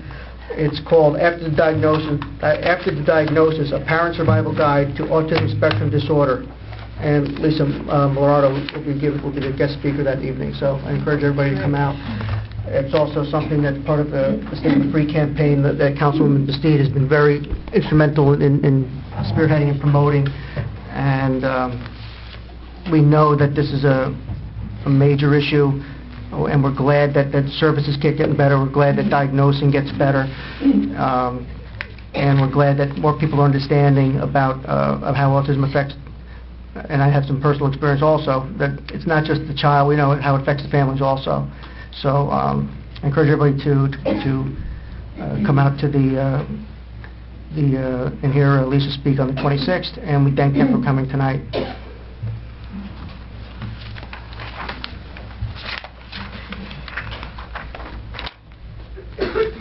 Is Kira Mackesy here tonight?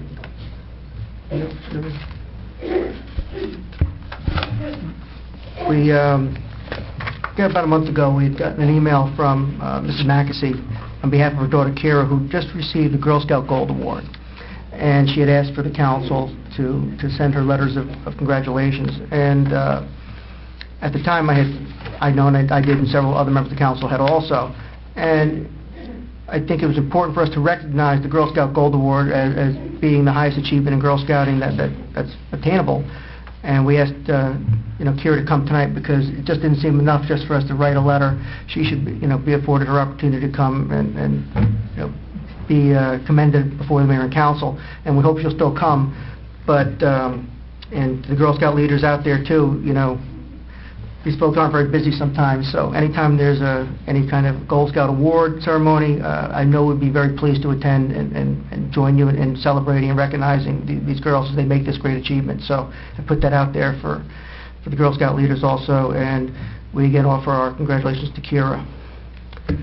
And the last proclamation we have this evening is honoring Cub Scout Pack 95 and 229 for their respective second and third place in the 2016 Three Rivers Klondike Derby.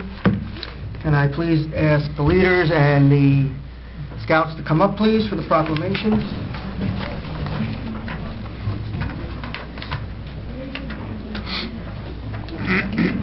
And I'll also say for the benefit of Mr. O'Connor, but because he knows when I brought this up, that Mr. O'Connor is from Maywood, and his son's Cub Scout pack came in first from Maywood, but he is a River Edge employee, and we're very proud of his accomplishment. She does not. And the other point that I made last time was that they were all trained by Mr. Press. Wait a minute. I want to vote to get space. You guys also. So Maybe the first, second, and third. Fill in here, guys. Come up here. Come on this way. Yes. Right here. Come on up. Right in here. Yeah. Everybody stand here. That's it. So what I recall, your event didn't go so strong.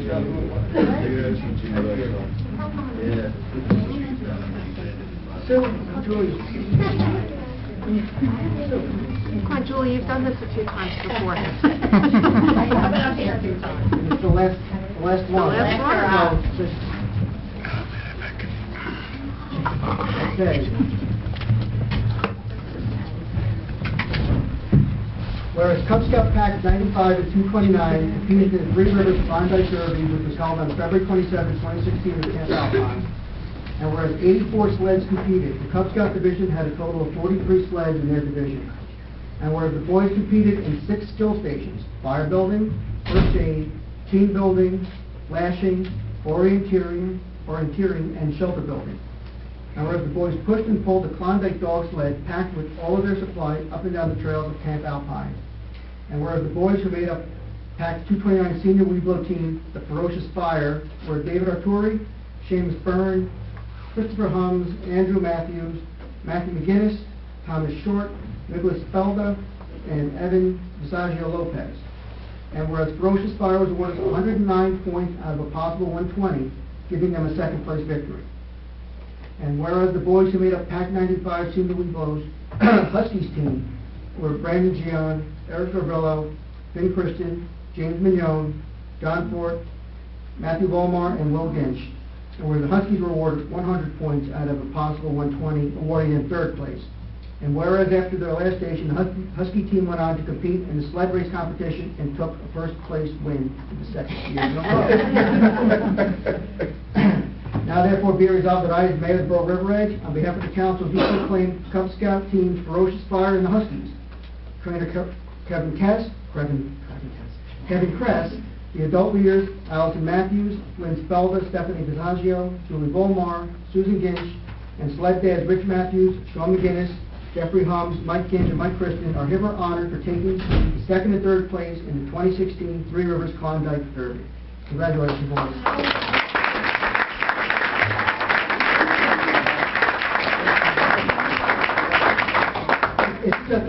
I've said many times from this day is about how proud of the scouting programs we have.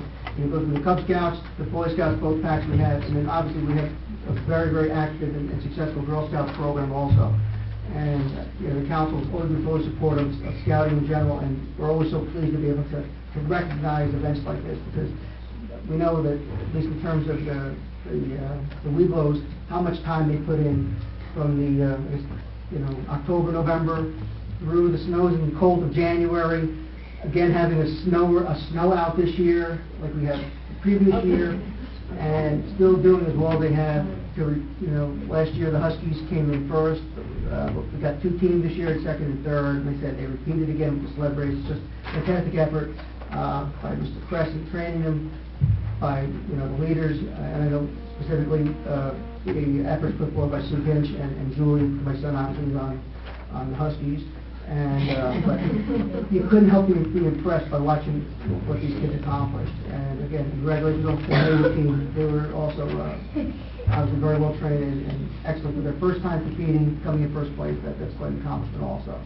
So thank you to the leaders who are now retiring from their Cub Scout roles, maybe moving into Boy Scout roles, I'm not sure. And these boys too, some of which are already bridged to Boy Scouts, and we know that hopefully we'll be following their scouting careers. I'm sure there's more than several potential Eagle Scouts or future Eagle Scouts are in our midst, and we all look forward to watching them continue to grow in scouting. So, leaders, thank you. Boys, thank you.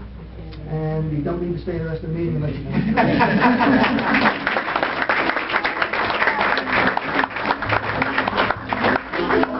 You're welcome. Now, Julie, can we get one more round?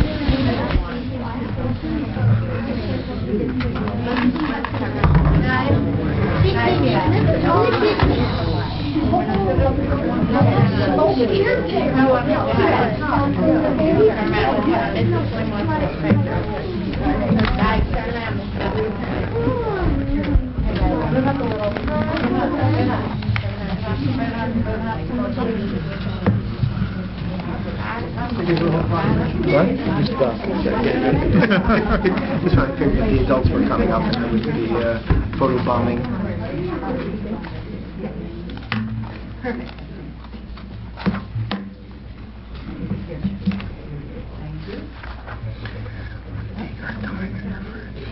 you do. All right, thank you.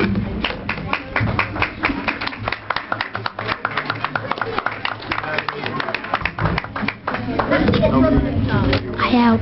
Yeah, Yeah, man. Is that all? I am. That's actually sure. I would say what's her it was 20 minutes. Sold 20. Give it to Mrs. Ginch. Not about 20. To sell next year. We can make other copies if anybody else wants them. Could we make another copy and give one so the other pack has a copy? This builds so much goodwill. Yeah. Honoring. Yeah, no, it's great. I think we're going down to Lou again.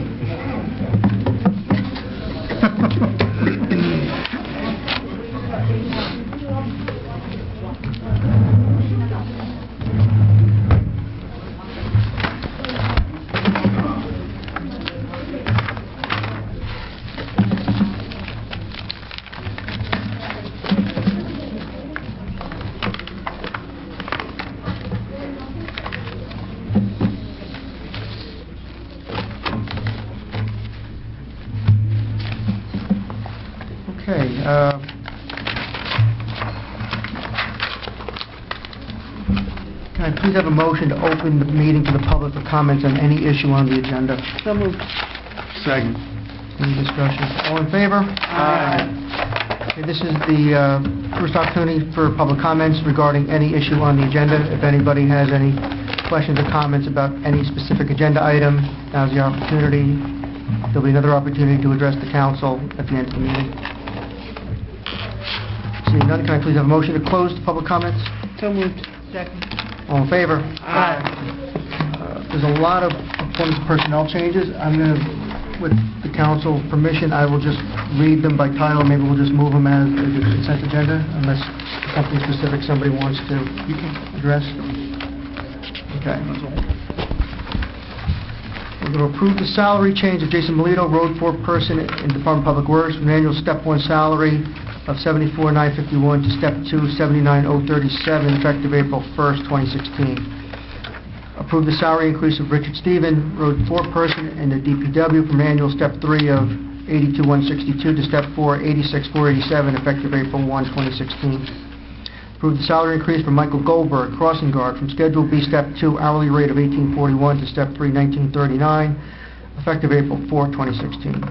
Approve the salary increase of Kathy Salamando, senior bus dispatcher, from a Schedule B, Step 1, hourly rate of $19.18 to Step 2, $20.23, effective January 28, 2016. Approve the hire of Craig Mayoki as fire inspector in the Fire Prevention Bureau at a B-scale Step 3 rate of $24.98, with a waiver of a 6-month probationary period, effective April 4, 2016. Approve the hire of Peter DeVries, 83 Monroe Avenue, Cresskill, New Jersey, as a fire inspector in the Fire Prevention Bureau at a B-scale Step 1 rate of $22.50, with a 6-month probationary period, effective April 4, 2016. Approve the additional stipend of $3,570 for Michael D'Alessio, electrical subcode official in the construction department, to compensate him for conducting inspections under his building code, his building subcode license, retroactive to January 1, 2016. Approve compensation for Stuart Heinziger, deputy emergency management coordinator, for his services rendered on the period of January 1, 2016 through March 31st, based on the current annual rate of $7,198. Approve the salary increase of Aner Actamir, circulation assistant technical services in the library, from an hourly rate of $11.22 to $15 due to a merit increase following probation, retroactive to January 1, 2016.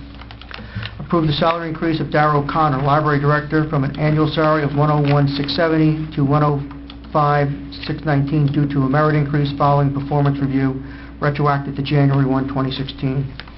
Approve the increase in hours for Arthur DeRosa, code enforcement officer, from 11 hours to 15 hours per week, effective April 15, 2016.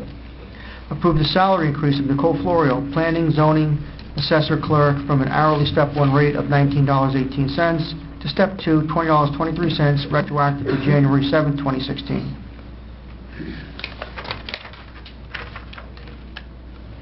Is that redundant? You have her already. Yeah, we already mentioned Kathy that's a repeat. And then approve the hire of Lisa Silikowski, 559 Coolidge Place, Paramus, New Jersey, as part-time deputy court administrator in municipal court at a probationary rate of $16 per hour, 25 hours per week, with a 6-month probationary period, effective April 5, 2016. And approve the resignation of Wendy Walker as the alternate representative for Bergen County Community Development, I guess we're the South Central region, effective immediately. And that's it. So can I just have a motion on all of them, please? So moved. For a second. Any discussion on any items? All in favor? Aye. Any opposed? Thank you. There's various correspondence that the mayor and council have received. It's on file with the borough clerk, in addition to monthly reports from the beautification committee for March, and the library board, their cash flow report for March 2016 as well. We have one ordinance on for first reading tonight. Madam Clerk, please read the ordinance by title. Ordinance 1859, bond ordinance to authorize the making of various public improvements and the acquisition of new additional or replacement equipment and machinery, new information technology equipment, new communications and signal systems equipment, and new automotive vehicles including original apparatus and equipment in, by, and for the Borough of River Edge in the County of Bergen, State of New Jersey, to appropriate the sum of $790,000 to pay the cost thereof to make a down payment, to authorize the issuance of bonds to finance such appropriations, to provide for the issuance of bond anticipation notes in anticipation of the issuance of such bonds, and to amend bond ordinance number 1806, adopted on April 21st, 2014, as previously amended by ordinance number 1825, adopted on March 16th, 2015. Alan, you have any? Mayor, this is the rest of our capital program, providing streetscape decorations, traffic improvements, KBG field light replacements, contribution to the community center, pickup truck for the Department of Public Works, various police and fire equipment, computer system, dispatch and records management for the police system, and tax collection software. In addition, at the instruction of the mayor and council, there's an amendment to change the funding from Grove Street parking to Hackensack Avenue. Thank you. Can I please have a motion to adopt this ordinance on first reading? So moved. Second. Roll call, please. Councilman Fredo? Yes. Councilman Barloni? Yes. Councilwoman Dees? Yes. Councilwoman Davis? Yes. Councilwoman Murphy? Yes. Councilman Papalayo? Yes. And this ordinance will be scheduled for a public hearing at a future meeting. We have several ordinances on for second reading this evening. Madam Clerk, please read the first ordinance by title. Ordinance 1855, an ordinance appropriating $21,750 from the General Capital Fund, Capital Improvement Fund, for the purchase of equipment. Before opening to the public, Alan, can you just give a... Mayor, this has some of our pay-as-you-go funding for some of the capital purchases. It has the Borough Hall gutters, public sidewalks, a gas engine for the Department of Public Works, some fire equipment, and AEDs for the Recreation Department. Can I please have a motion to open the public hearing on ordinance 1855? So moved. Second. All in favor? Aye. Would any member of the public like to speak or ask a question regarding ordinance 1855? Seeing none, can I please have a motion to close the public hearing on ordinance 1855? So moved.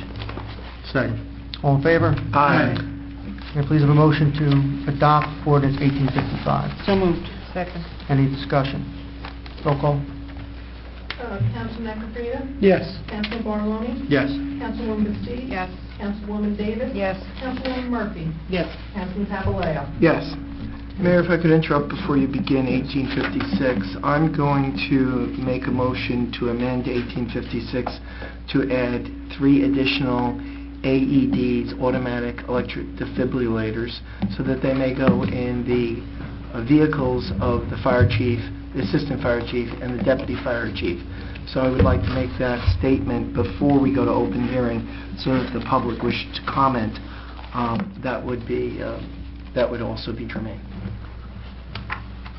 Is that okay to add this ordinance, Alan? Yes, the amount would be $4,500, making the ordinance from $25,000 to $29,500 We're paying this directly from capital surplus. Is that a motion? It's I was- already in the resolution. Resolution. It's in a packet. The resolution is here already. Yes, I was told I needed to make Oh, that okay. motion by the deputy clerk, so, because it was not in the original motion, even though it may already be corrected in Do we the need to approve the documents. resolution first before we amend the ordinance? No, there's a capital budget resolution that's on. That's something different than the ordinance 1856. The ordinance does need to be amended. Yeah. Second. Any discussion?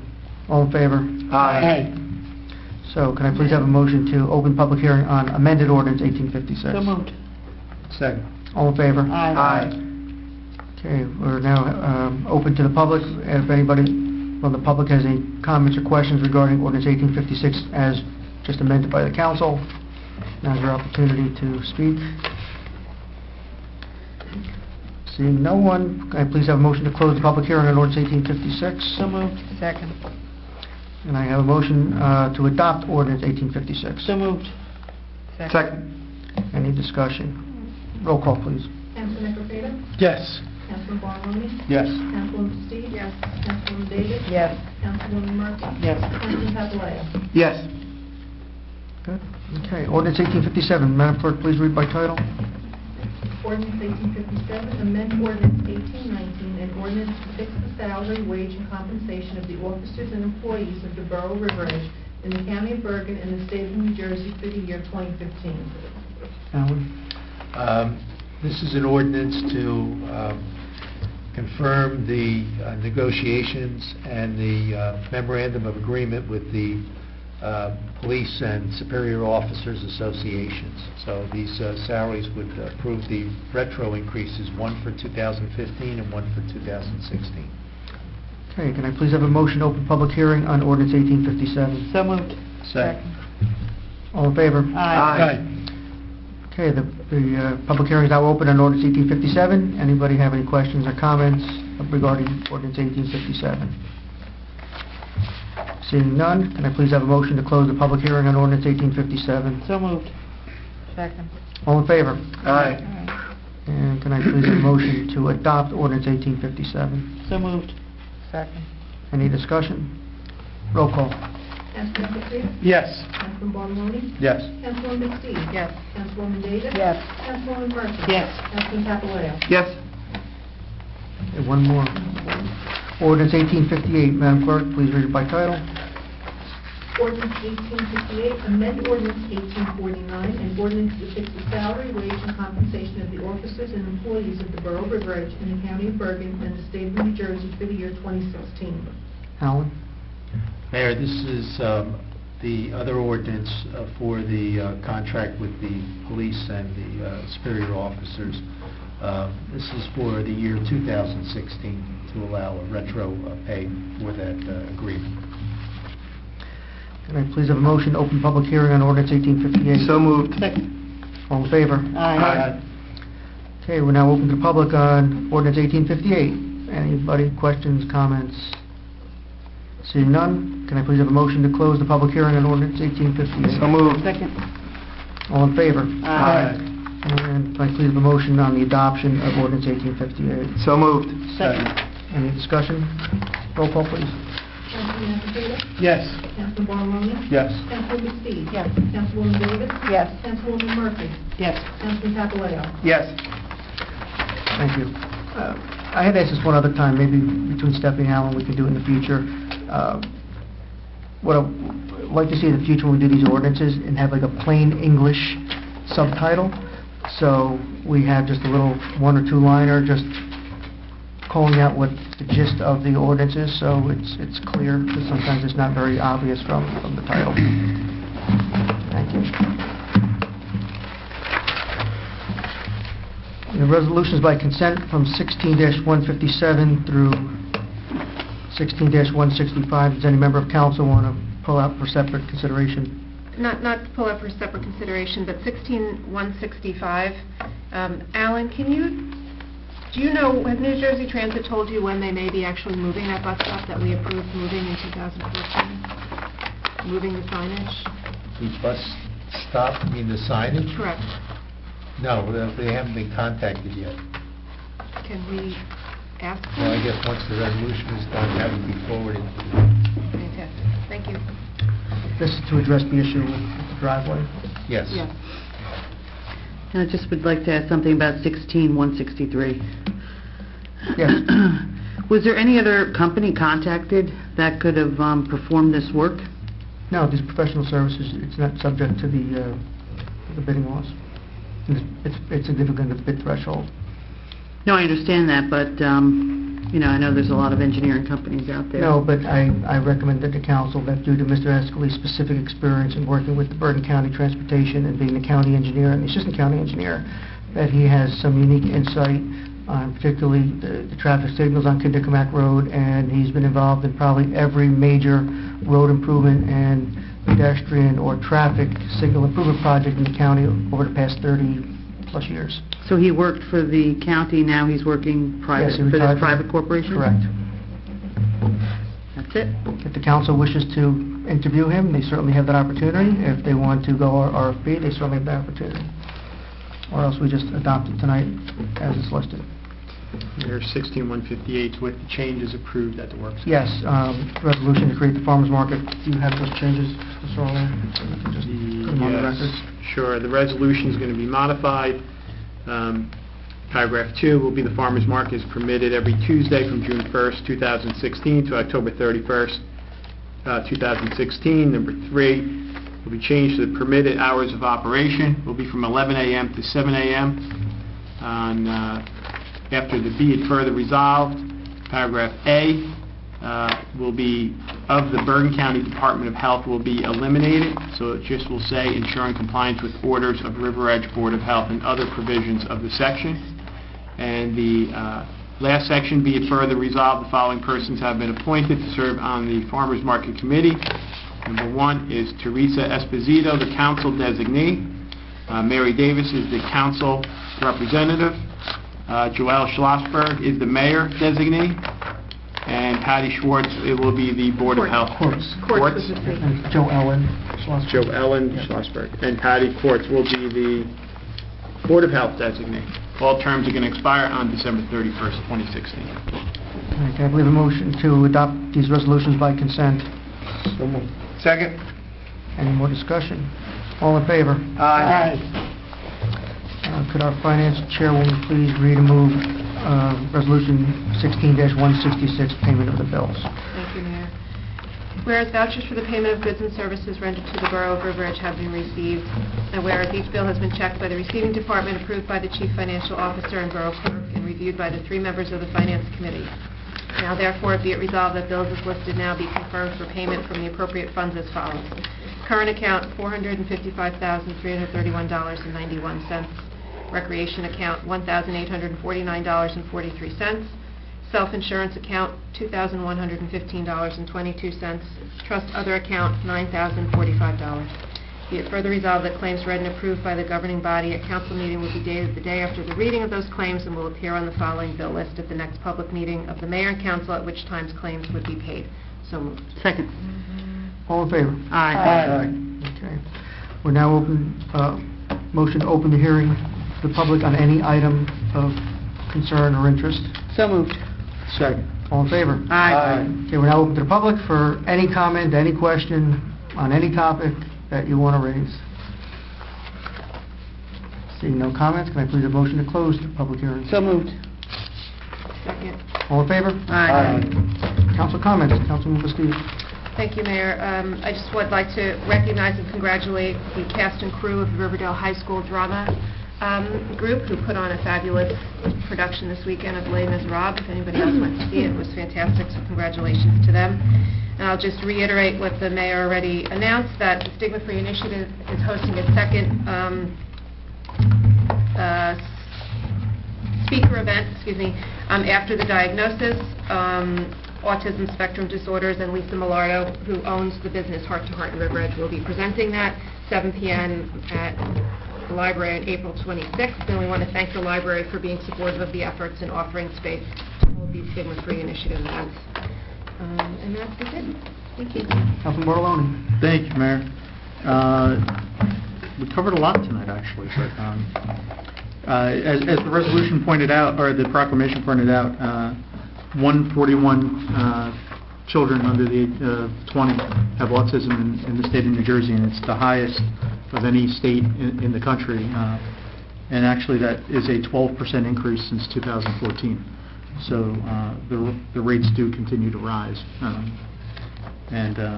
Obviously, we need increased funding for that, for those efforts. But awareness of it is, extremely important. As a child, it wasn't that long ago, but there was no education about these things. You didn't learn about it. So, I had the pleasure the other day. I was asked by my daughter's 3rd grade class to come in and speak. They're studying local government. So, and all the teachers were wearing autism awareness T-shirts, and they really drive it home with the kids. But on that, I want to thank Ms. Campbell. She's a 3rd grade teacher at Roosevelt, for inviting me to come in and talk with them. It was great. I was there for a little over an hour. They had amazing questions. about how the town works. And I told them to watch YouTube and watch the music. I invited them to come, but I said, bring your moms or your dads and come and watch. But they were great. They made me these great thank you cards, which I have up on my mantle right now. You know, one of their biggest questions was, so what happens if all the cops are out of town? What happens? And I was like, oh, don't worry about that. You know, that doesn't happen. But a lot of questions about police. That seemed to be one of their big questions. But they loved what I did is I had them draw positions. So somebody got to be the mayor, somebody got to be council people. Someone, Alan, I split you into two people because I needed an additional position. I had a head of DPW, borough engineer, borough attorney, and what the kids wanted to know more than anything was the names of the real people. They were obsessed about that, so they wanted to know, like, oh, so who's this person, and you know, and just give them a sense of what they did, and I ran them through a mock kind of meeting, and it was great. Not to interrupt your flow of thought, but I know Councilman Bastina and I have talked about this also, and I've also talked to Dr. Bendove about how we could better engage the schools in local civics education. And what you're talking about is exactly, you know, what I think we need more of. And we talked about, I know Councilman Sarlo had mentioned that in Little Prairie they have, you know, mayor and council for a day.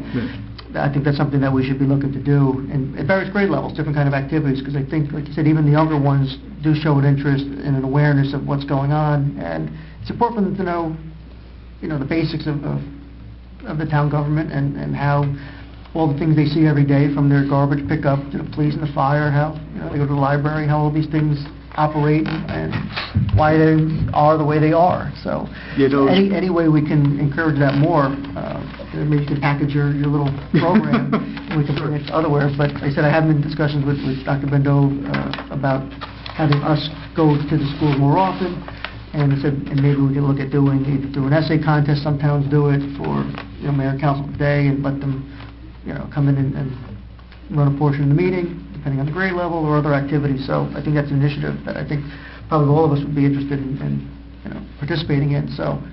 Yeah, no, it was great. I took I had court in the morning, and I took the rest of the day off to spend as much time as they needed me to. And but it was really great.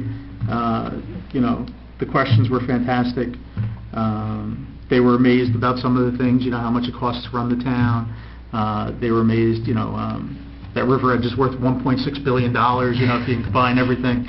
They're like, wow, does that include the grass and the trees and the streets? I was like, everything.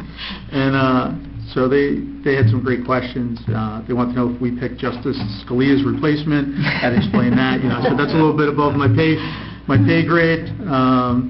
But they had some great questions about just government in general and how it operates, and you know, how we work versus how the Board of Education works, and it was really great. So yeah, if you have an opportunity, if we can put together a program, that'd be great, because you know, they don't teach a lot of civics anymore. It's kind of become a lost subject. It doesn't get tested. Yes, it doesn't get tested, so there's no books being sold for it.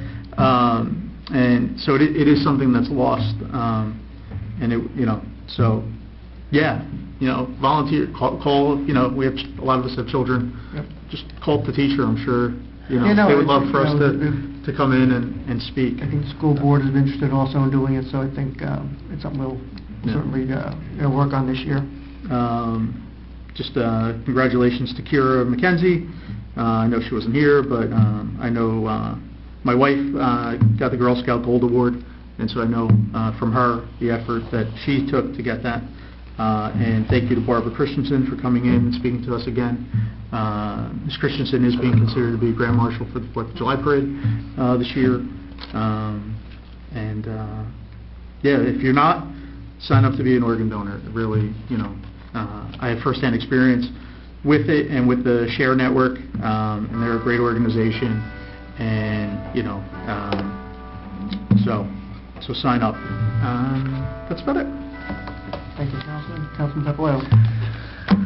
Just want to briefly commend the beautification committee. We can already see the fruits of their labors in front of Borough Hall, and they met on May 10th, and they have begun their labors, and their labors of love really add a lot to our town and to the curbside. And also wanted to commend our volunteer fire department, as always. They've had some demand lately with the windstorm and with everything else, branches falling, a small fire, electrical fire when the wires go down. So, and they're always there for us, and I really appreciate that. And our DPW for all the work they do in helping to manage these issues. Thank you. Councilman Alfredo. Briefly, on April 25th, the Riverdale School Board will present their budget in a public meeting. It does not conflict with our meeting. Since we are the cheapest of the three in terms of adding to the tax burden, it'd be interesting to go watch Mr. Bonfiglio famous pie-shape presentation. Do you know what their proposed increase is? No, they were still finalizing it, but it will be more than what we approved, because I always double it for my case. I'm up to over $400 already. So, but anyway, that's the announcement, and then of course we're looking forward to Thursday's meeting with Kanzani Architects, and we expect to see a finalized schematic presentation that then we can carry forth to the mayor, to the rest of the council, and review it, make comments, and just keep moving on in the process. That's all. Thank you. Councilwoman Davis. I'm just very happy to see we're moving along with the farmers market. And I did reach out to Anderson Farms. That was the only vendor that I was aware of. I don't have any of the names. And he was of the opinion that we weren't doing it this year. So I said, no, that we definitely are. And he said that he would definitely be in. So we just need to get some other names and reach out to them. Tom, what was the date you said was the start? We're starting the first Tuesday in June. First Tuesday in June. Thank you.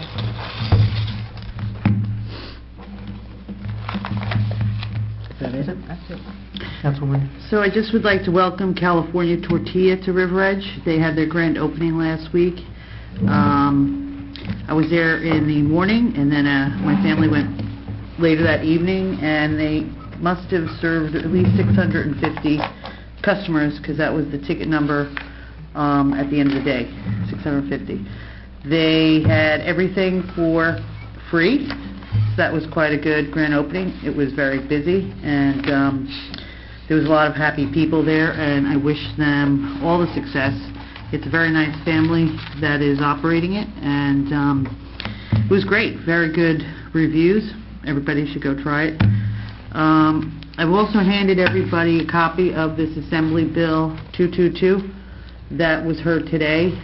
It's a New Jersey Library Construction Bond Act, and it was voted 3-2 today, which grants library construction up to $125,000 to fund projects at public libraries.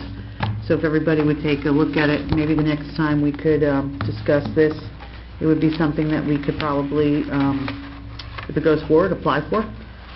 It's going to be is it a grant project? Yes, program? grant. Of match. So this could help us move forward with whatever project we anticipate. Good suggestion. Yes. That's it. Okay.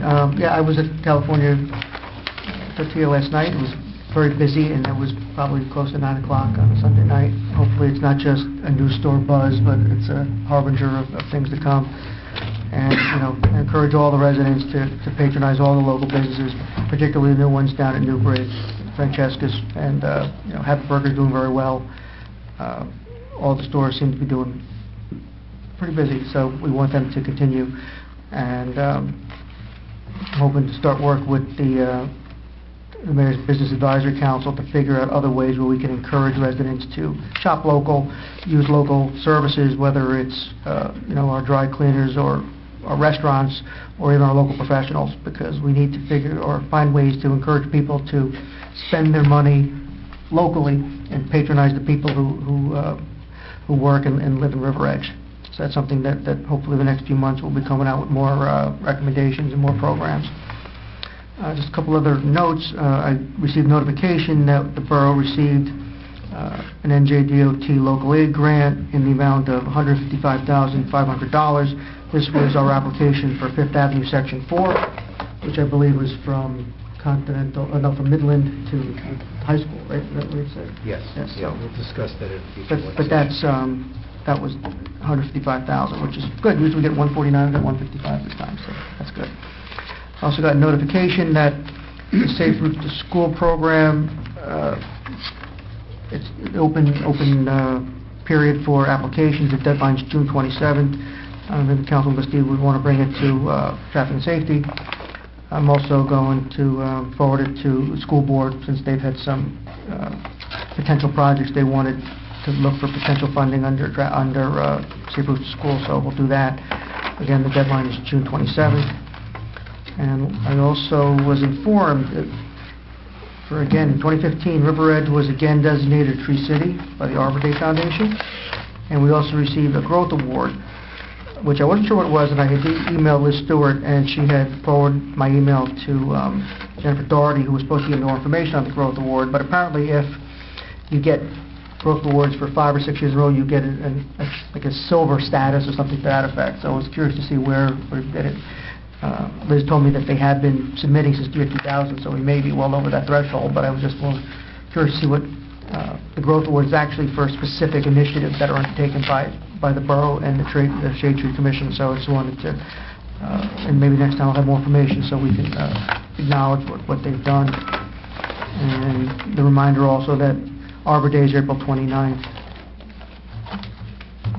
And then lastly, I know I won't be here, but on Friday, April 15th, the River Edge Diner is having a fundraiser where they're going to donate 10% of their proceeds to Revis.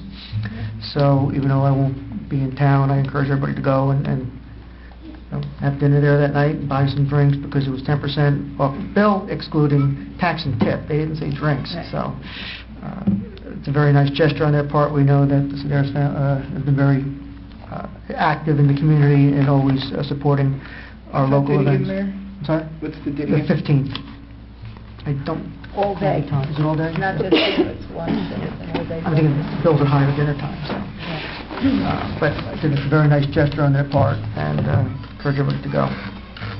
And again, congrats to everybody who received proclamations tonight. Don't need to repeat everything, but we're thankful for Christensen and Chief Schultz and the Boy Scouts and Raffaello, the young man's name, who came with his mom tonight, on behalf of autism awareness. So nice to see them here tonight. And other than that, I have no other business. So I would entertain a motion to adjourn. So moved. Second. All in favor? Aye. Adjourn.